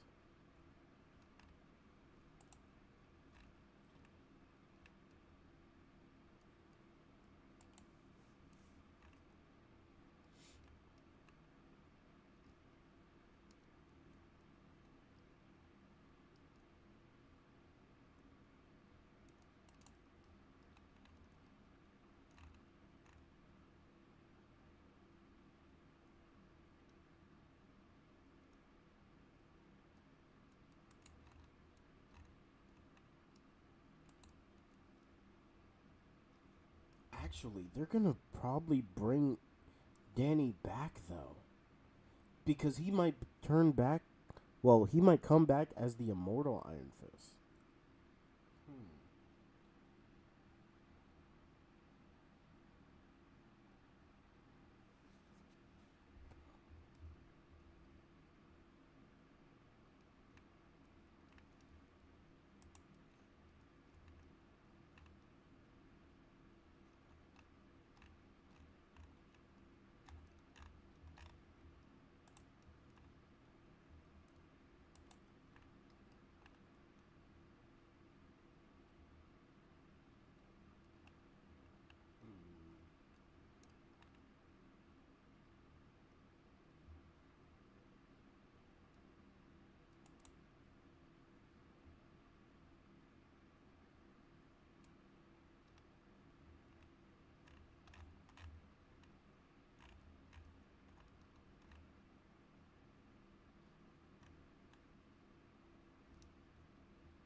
Also, it looks like on this map there's going to be a lot of flank routes. It looks like there's going to be a good amount of flank routes. So, this is going to be interesting. Riding a mammoth and not a bike, they're crashing out. If we get a Ghost Rider in this game, actually, let's be honest, it's got to be done. It's got to be Johnny Blaze. I'm already pissed off that it's not my boy Danny.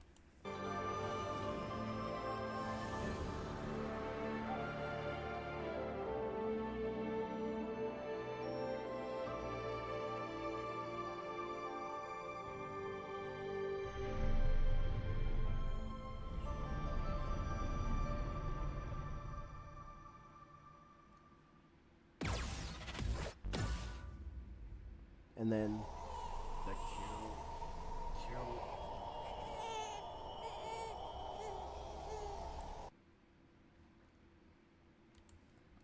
All right. I wonder.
The mythical city of Kunlun, as enchanting as ever. You are this sacred realm's sworn protector, are you not, Linley? I fear a corruption has tainted Kunlun in your absence. Kunlun is my home turf. You should probably follow my lead. We can handle ourselves in any realm, child. Okay, but if you get swallowed by an ancient dragon, that's on you. We are the only ones who will be doing the devouring. How quaint. But Kunlun pales in comparison to Ixgard. It is the only one that matters. Still, I sense something intriguing here. No, it's something far more sinister, lurking just beneath this city's surface. This place is almost as wondrous as Wakanda.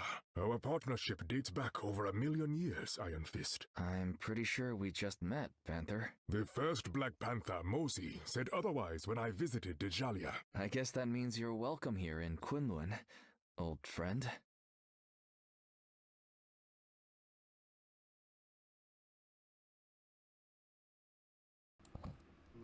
Let me take a look. I saw a Squadra on it.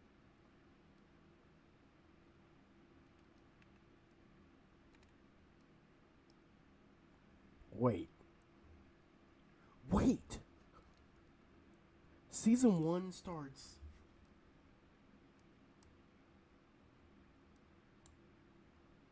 Season 1 starts tomorrow. We're also adding a new sub-rule, new character release order, so we're getting Goku first, then Gotenks, then Toppo. With the new skin, yo, that gold cell is gonna... Also, I want that Vegeta. Oh, this is gonna be crazy.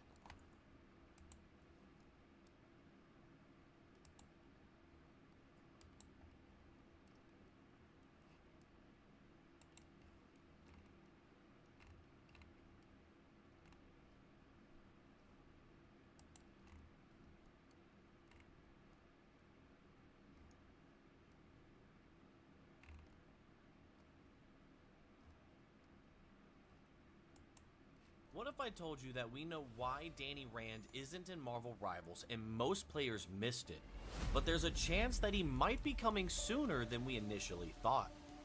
In Season 4, Angela's lore revealed something shocking: the fate of Danny Rand, the immortal Iron Fist, and it changes everything we thought we knew about the Rivals universe. So today we're diving deeper into Season 4, the fate of Danny Rand, and what that means for the future of characters such as Lin Lie, Danny Rand, and even Luke Cage in the world of Marvel Rivals. So who is Danny Rand and what is the Iron Fist? To understand why this reveal matters so much, we need to start with Danny Rand himself. Danny was the son of Wendell Rand, who once journeyed to the mystical city of Kunlun, a place that only appears on Earth once every 10 years. After his parents were killed on the mountains leading to Kunlun, young Danny was raised by the monks there. He trained for years in martial arts and spiritual discipline until he faced the greatest trial of all, defeating the dragon Shu Lao the Undying. By plunging his fist into Shu Lao's molten heart, Danny absorbed the dragon's Ji, becoming the immortal Iron Fist, a living weapon who can focus his energy into strikes of incredible power. But the Iron Fist is bigger than just Danny. It's a mantle that has existed for centuries, passed down through countless champions who each defended Kunlun in their time. Some Iron Fists fought in wars, others protected the city from mystical threats, and each left their own mark on history. Danny, though, became the modern face of the Iron Fist, founding Heroes for Hire alongside Luke Cage, and becoming a bridge between mystical martial traditions and the modern superhero world. In Marvel Rivals, however, Danny isn't the one carrying the mantle. Instead, it's Lin Lie, a completely different kind of Iron Fist. Lin Lie was originally known as the Sword Master, a hero chosen by destiny to wield the sword of Fu Shi to battle demons and ancient threats. However, his life would change drastically when he washed up near Kunlun after being defeated in battle. His sword Fu Shi shattered and he himself was gravely wounded. Unlike the 66 Iron Fists before him, he didn't earn the Iron Fist in the exact same way. Instead of plunging his fist into Shu Lao's heart, the dragon saved his life by bestowing his chi into him, transforming him into the new Iron Fist. This shift in the mantle is extremely important. Lin Lie is the playable Iron Fist in Marvel Rivals, and the game clearly wants to spotlight him as the future of the mantle in conjunction with the current 616 timeline in the comics. But that makes Angela's lore all the more intriguing, because when she journeys into Hell, the Iron Fist she encounters isn't Lin Lie. Angela Odin's daughter is one of Marvel's most fascinating Asgardian characters. Raised among the angels of heaven, she only later discovered her true parentage as the lost daughter of Odin. Angela is a warrior through and through, someone who has fought demons, gods, cosmic threats, and rose to become the Queen of Heaven herself. In Marvel Rivals, Season 4 takes us on a journey across the 9 realms, following her quest to recover what was stolen from her family, her sister, Lausa. She travels through Yggsgard, Muspelheim, and Nidlavir, encountering beings from fire giants to dwarven smiths, but the most important stop is in Nilfheim, also known as Hell, the frozen underworld ruled by Hela. This realm is where the souls of the dead are trapped, often denied the warrior's paradise of Valhalla.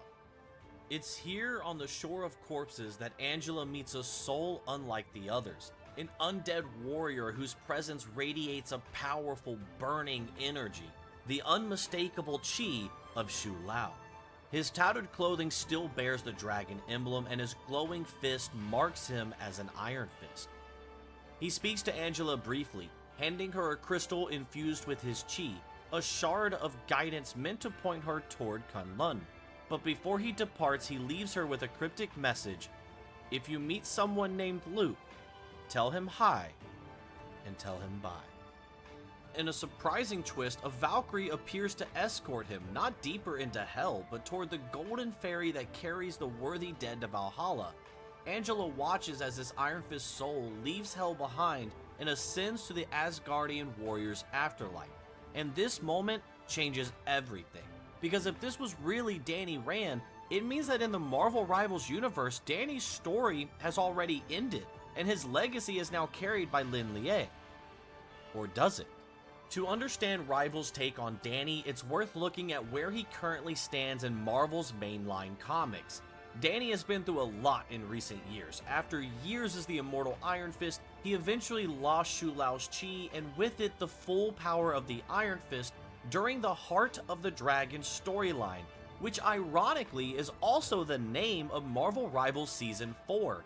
There's actually a lot of similarities in regards to the cities coming together, the tournament, the immortal beast being in danger, but perhaps we can save that for another video. Let me know in the comments below. But instead of retiring, Danny stayed in the fight. Relying on his martial arts mastery, experience, and determination, he even continued to defend Kunlun and Earth without the dragon's power, showing that being a hero isn't just about chi, it's about spirit. It was during this period that Danny became a mentor to Lin Lie. Recognizing the weight of the mantle, Danny trained Lin, helping him channel Shu Lao's chi, even though Lin's path to becoming Iron Fist was unusual. Their bond was both teacher and student, and almost like older brother and younger brother, with Danny guiding Lin while still searching for his own place without the Iron Fist's power. And then came the Iron Fist 50th Anniversary Special storyline in 2024, and most recently, the Undying Iron Fist storyline on September 10th of 2025. In the 2024 issue of the 50th Anniversary Special, we find Danny revisited by a Chi Lin possessing the body of Razor Fist. The Chi Lin are mystic beasts who seek to use the Iron Fist heart to gain access to the Shu Lao Dragon's Egg in Kunlun by killing the Iron Fist on their 33rd birthday when Shu Lao's power is at its most vulnerable. This would allow them to consume the egg and end the cycle of Iron Fists forever. Though initially failing on Danny's 33rd birthday thanks to his friends such as Luke Cage, this time was different. Without the power of Shu Lao, Danny was at a massive disadvantage, and ultimately, Danny would not survive the fight. But as is often the case in the Marvel Universe, death wasn't permanent. On September 10th, 2025, he returned in the Undead Iron Fist storyline, imbued with new life and new powers. Caught between mortal existence and something greater, the Undying status has left Danny's role in 616 somewhat mysterious. No longer the active Iron Fist, but still a fighter with new mystical abilities and the history of his ties to Shu Lao and the legacy of Kunlun. When we connect this to Marvel Rivals, it feels intentional. We know Marvel Rivals and Marvel work closely together in regards to their content and their lore. It's hard to overlook the timing of release of the Undead Iron Fist storyline and Rivals Season 4's subtle mention of Danny Rand. The Danny Rand Angela meets in Hell could echo this comic arc, a version of Danny who died, whose soul lingers in the afterlife even as Lin Lie carries the mantle forward.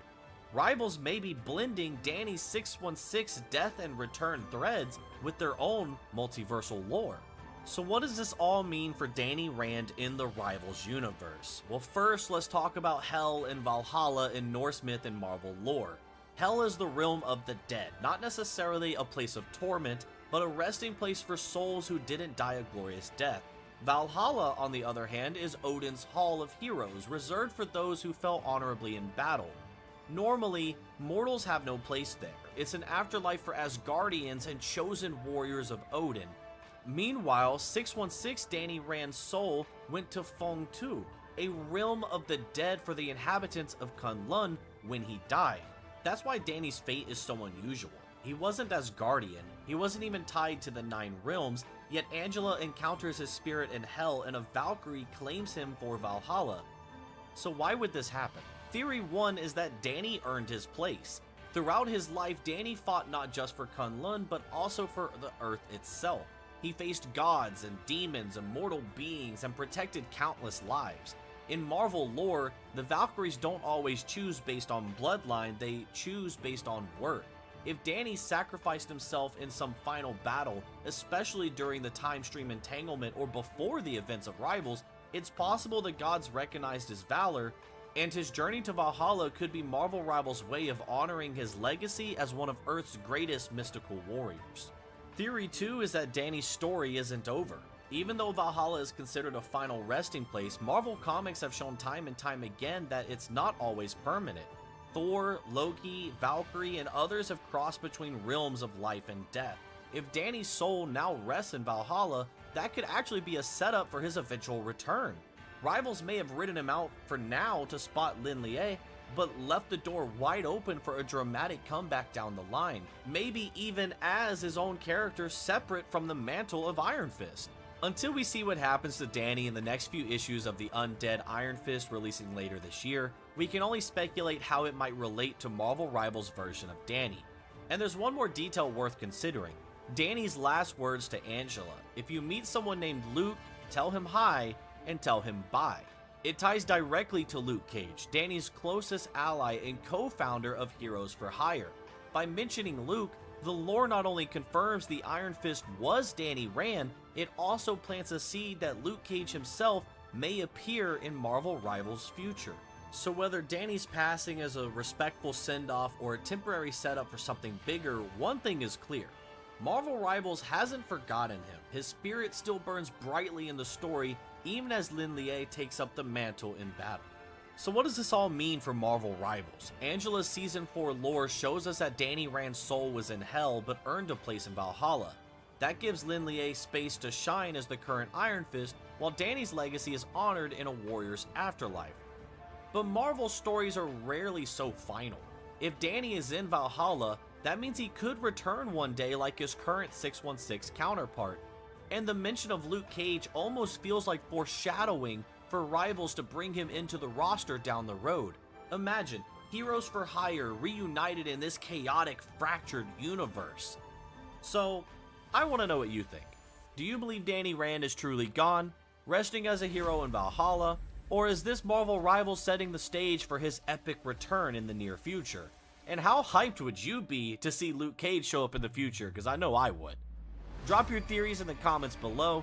I'll be reading them all. Be sure to like and subscribe if you want to see more content like this.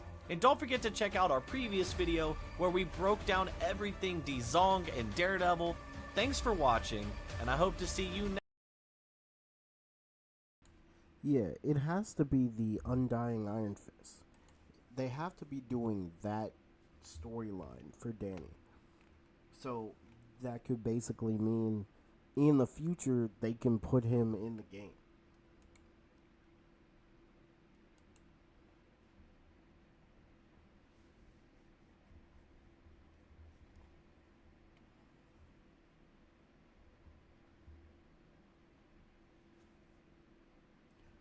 Wait a minute.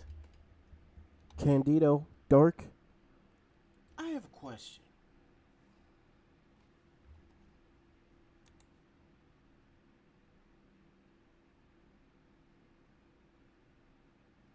I have a question. Because now I read a comment.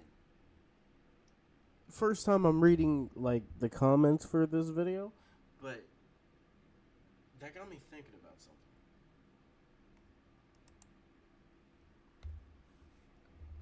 Could these original characters, could they actually be pre-existing characters, but they're changed?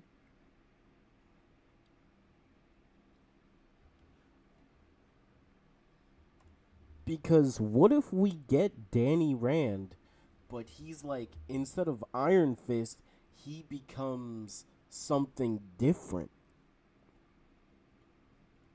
Like, what if they take characters we know and love and turn them into something different? Like, for example, Luke Cage. What if they took a different route with him? Like, 100% completely. Still an original character, but just doing unique upgrades to already pre-existing characters.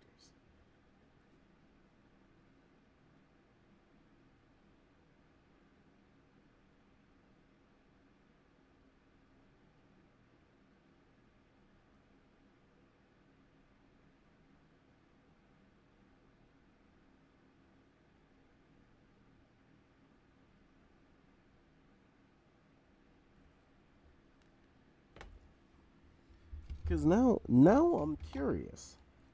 Could that be a possibility?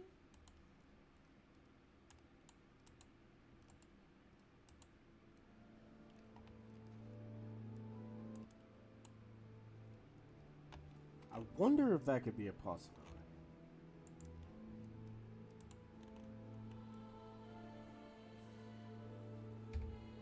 You have a good night's rest, Ari.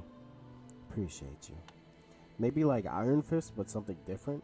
But his spirit of the Iron Fist is still there. Yes.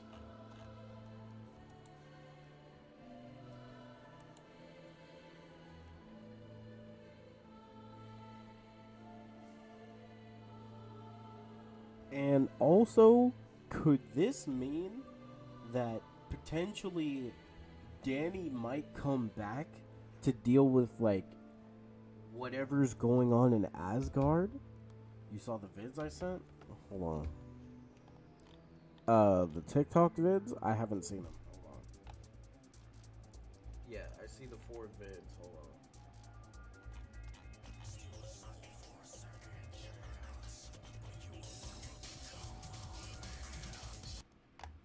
Alright, let me watch the first one. Stop farming legendaries in Ultimate Vault Hunter mode.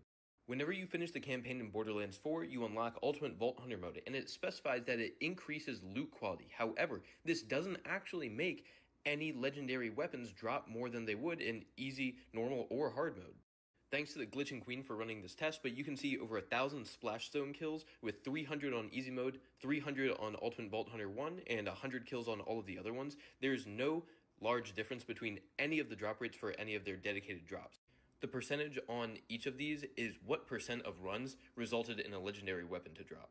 And even though Ultimate Vault Hunter mode is so much harder and the enemies are so much healthier, it doesn't actually change how many legendary weapons are dropping. So if you want to farm something to get a better build, you can even do it on easy mode if you want. Share this with a friend so they don't waste time farming on Ultimate Vault Hunter mode, and like and follow for more Borderlands content. Yo.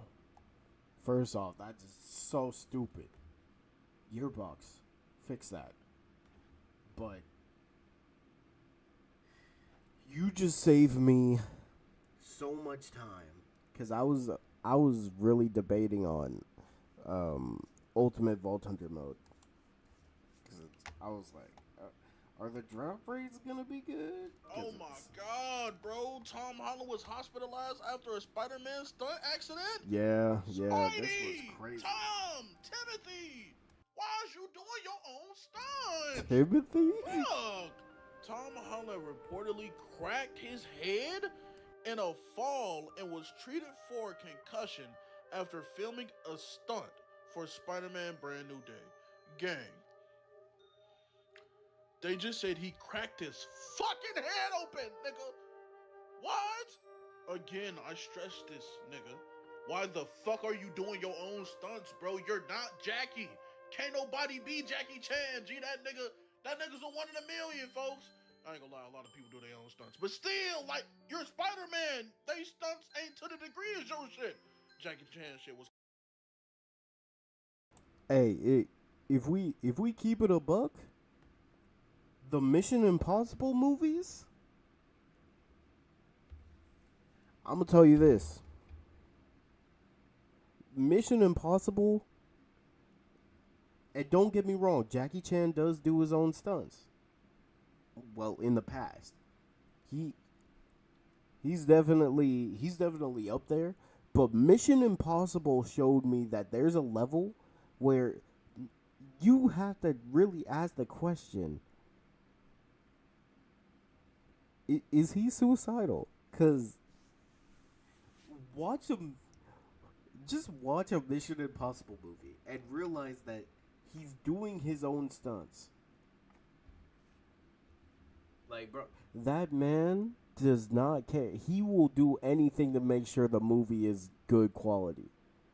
Because how suicidal are you, bro? Because I wouldn't do that.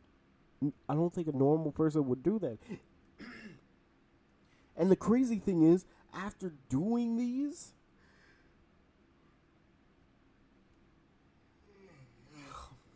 after filming those, there are times where he ends up like redoing the stunt. It's like, bro, you just tried to kill yourself and you want to retake it? Yeah, I didn't like the lighting from the sun, so I wanted to try it again. Bro, what? Kind of crazy though. Jackie Chan done did some crazy ass shit. I seen that nigga on top of a fucking skyscraper, with no harnesses, bro. Well, I don't know if it was like on set. It was no harnesses, but in the movie, obviously, it was no harnesses.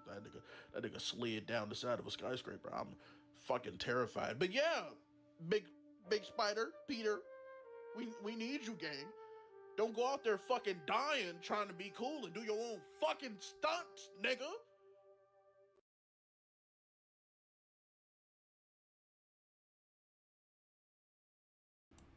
He's right. We don't want to wait.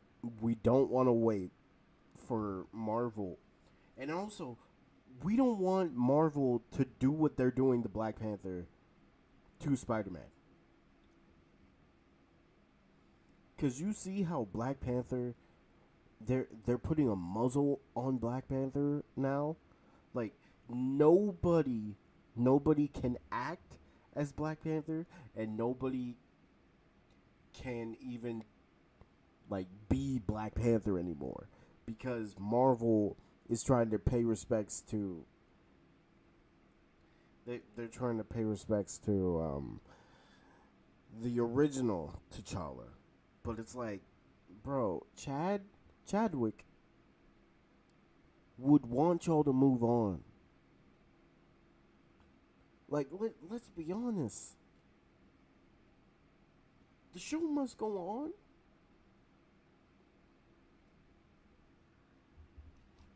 Like, it's crazy. Okay, next. What's this? I'm really loving your game, Randy. Borderlands 4 is fantastic so far. Oh, thank you so much. I mean, a lot of my issues from Borderlands 3 have been alleviated. I love the looting, the combat, the story. All the Vault Hunters feel fun to play. Well, hey, we strive to make the best experience for our fans. Yeah, man. Honestly, the only issue is the performance is pretty bad. But that's really it, man. Honestly, everything else is perfect. You can fix that performance issue that a lot of people have, because in some parts of the game, it's not even playable. You know what I mean? Like, we're dropping to like 20, 15 or so frames per second. You know what I mean? And that's just for PC. I can only imagine what it's like on console, where you can't even really tweak the performances.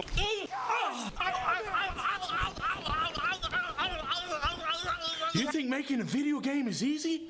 Huh? Why don't you go make a video game, you stupid bitch? I want you to listen to me, okay? Every PC gamer must understand the reality of the relationship between their hardware and the software that's running on it. Well, what does that got to do with the console performance? Borderlands is a premium game made for premium gamers, not broke-ass niggas like you. Randy, I spent $130 on the Super Deluxe Edition. I had to give up groceries this month. Randy, all you gotta do is give up a few more months of groceries, and then maybe you can buy yourself some good hardware. Well, Randy, we're not even saying the game is bad. We're just asking you to improve the experience for the customer. I don't have to make the experience better. You just need to learn how to use frame gen, moron. Randy, only 40 and 50 gen cards have frame gen. Plus, that's a luxury, man. You shouldn't need frame gen just to make the game playable. That's it. No more shift codes for you peons. Randy, please get off Twitter and just fix your goddamn game. If you don't like this masterpiece I made, just refund the game, ugly. I don't want to refund the game. I just want to loot and shoot in something that doesn't look like a slideshow. Shut up and code your own engine. And tell us how that's done, please. We'll be your customers when you pull it off. The people doing it now are clearly dumb. All the support and recommendations from the world's greatest hardware companies, working with the world's greatest real-time graphics engine coders, don't know what you seem to know. /sarcasm. Does anybody else have an issue with Borderlands 4? No. Nope. There would be no issues at all if you just got better PCs, bitch.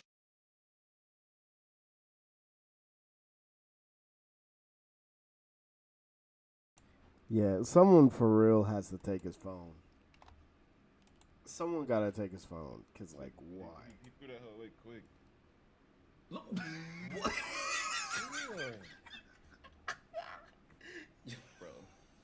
God, y'all out of control. Why did they lead like that? Yo.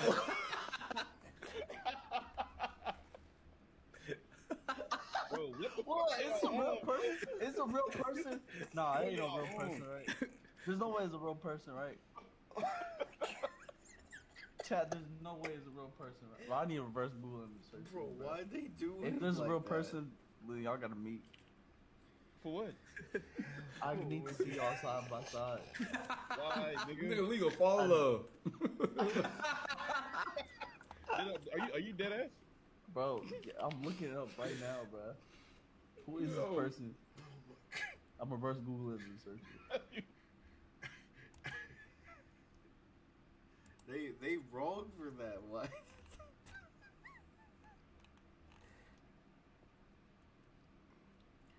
Jackie is close to 70 something. He's still doing his own stunts. For real. Oh, next. All right. I am Mighty Keith. And with that, finally, our game is ready. Our life's work is complete. After 6 long years, bro, 6 long years, our small indie studio with a handful of devs is ready to release this $40 game full of content and entertaining stuff for the audience. We don't have capital like the AAA studios, but with the product we made, I think it's gonna bring a smile to a lot of people's face. We got deep RPG mechanics, online co-op, character customization, rich story, great characters, monster catching mechanics. Oh my God. Nintendo. Sir, I grew up with you. Pokemon Red, Pokemon Blue. I mean, you have helped me through the hardest times in my life. You've shaped me to be not only the gamer I am, but the man I am. That means a lot to me, man. It really does. Lawyers, break his fucking legs. Wait, what? Whoa! I'm off the press, baby. I have a U.S. patent on summoning characters in video games. You battle with monsters, I battle with your bank account. Wait, what? That's such a broad definition. There's so many games where you summon characters that are nothing like Pokemon.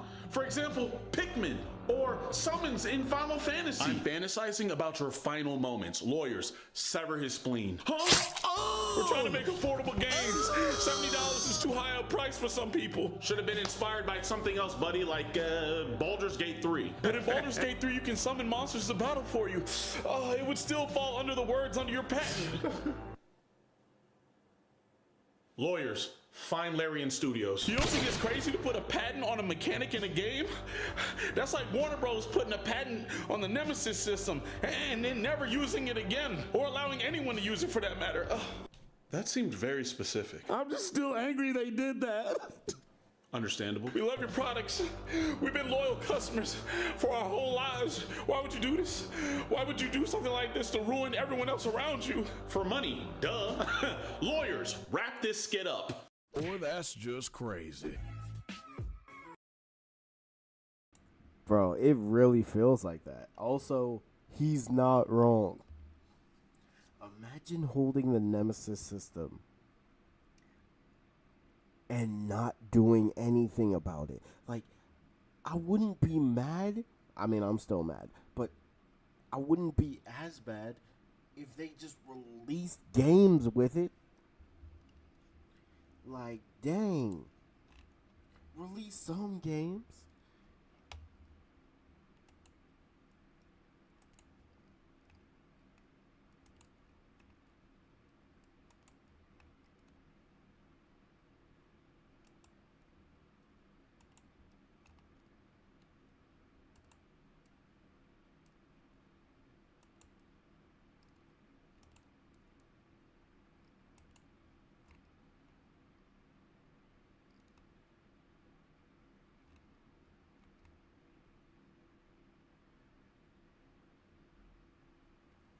Man. It is crazy.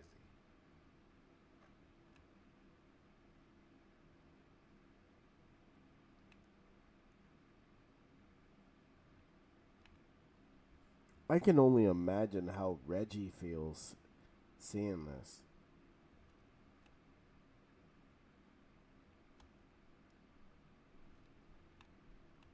But yeah, Candido. Nah, it gets worse, bro.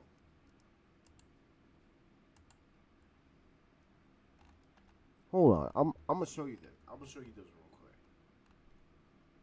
The cause of the crash out today.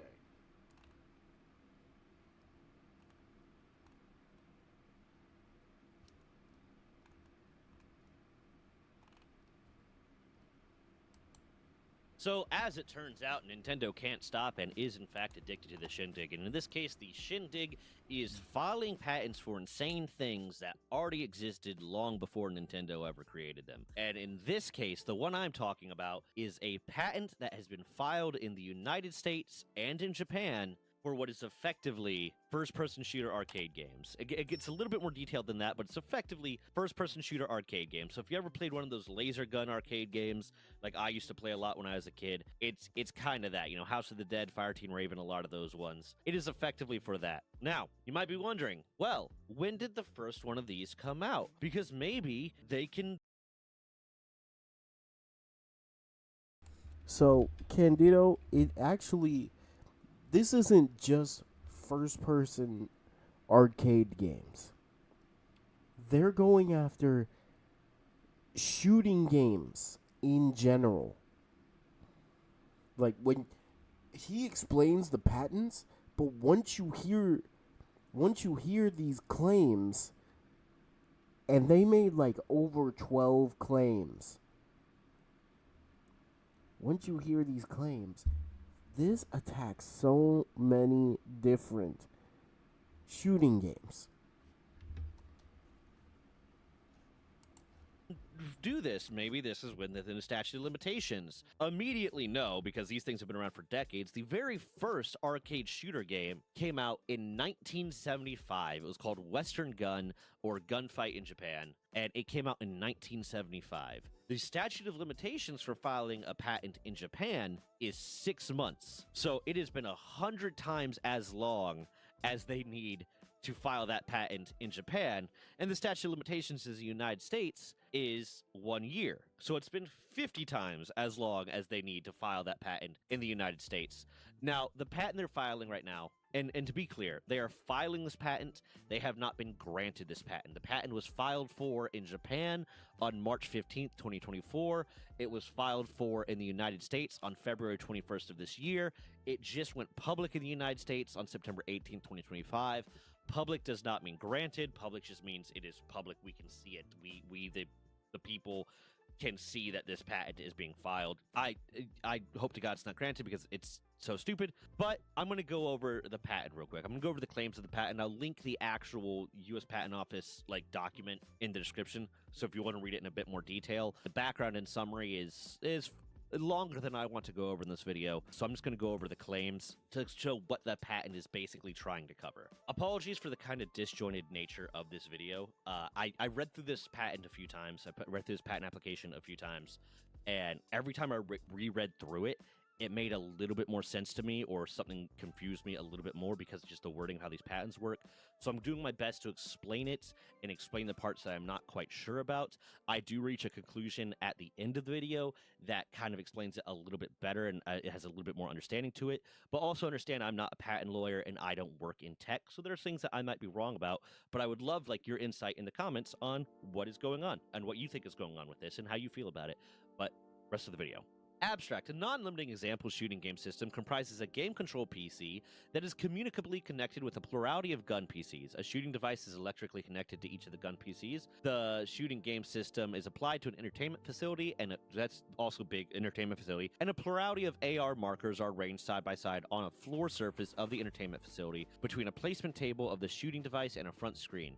Each shooting device is provided with an infrared camera module, and the AR marker is imaged by an infrared camera, and a position and a posture of the infrared camera are calculated based on an imaged image. Each of a plurality of players shoots at a target displayed on the front screen using the shooting device. A shooting direction for each player is calculated based on the posture of each infrared camera at a time of shooting, and an intersection point on the front screen by the shooting device is calculated for each player. So it basically described that this is a screen that has markers on it that you can shoot at with an infrared gun, and multiple players can shoot at it. And one of the things, if you go into like the longer background and summary, it tries to claim is that, oh, it's really hard for these systems to mark which characters, which players shot which thing, and that's one of the things that this is fixing, and blah, blah, blah. No, it's not. Back in House of the Dead, like the original House of the Dead, you could keep track of who hit what, because you got a score at the end. But anyways, claim 1. A shooting game system comprising a screen that is provided upright on a floor surface to... Yeah, these haven't fully, they haven't went through it all. But the thing is, Candido, there's about 12 claims.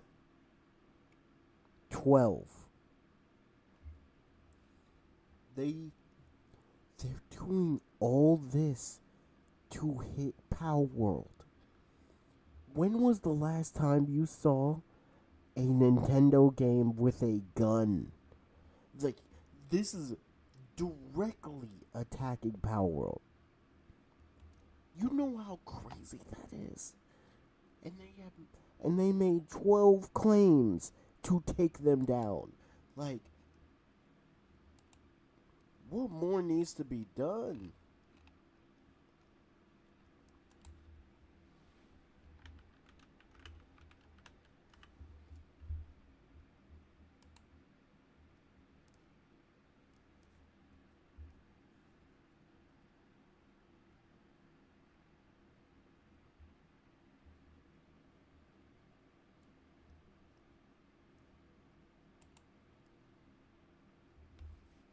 This has is Call of Duty is cooked. You know, Candido, you say that, but imagine if Activision locks in to make sure nothing goes wrong with their moneymaker. Like, I don't know if Nintendo really wants smoke from them. Because really think about it. Say what you want. I know Nintendo has money, but the amount of money Activision gets from Call of Duty is wild, you know? And plus, that means Microsoft got to get involved too.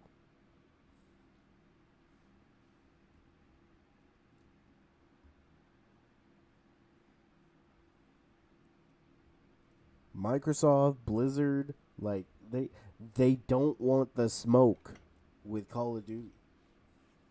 Cuz then Microsoft will really have to get involved.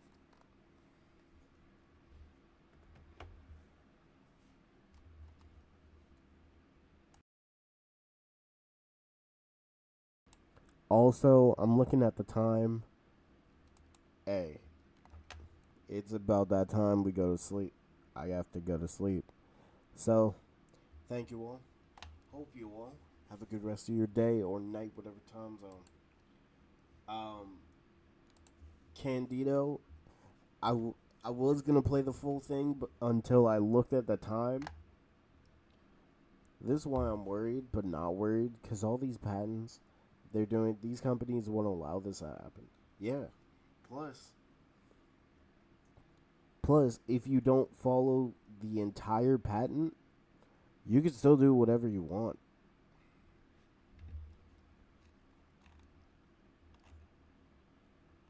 But okay, I'm gonna go though.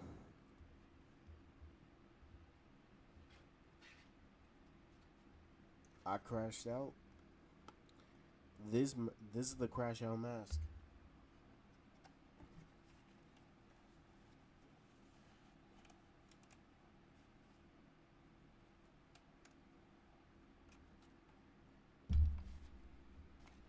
So, I will see you all tomorrow. We got a morning stream as well. Morning stream when I wake up. But for now,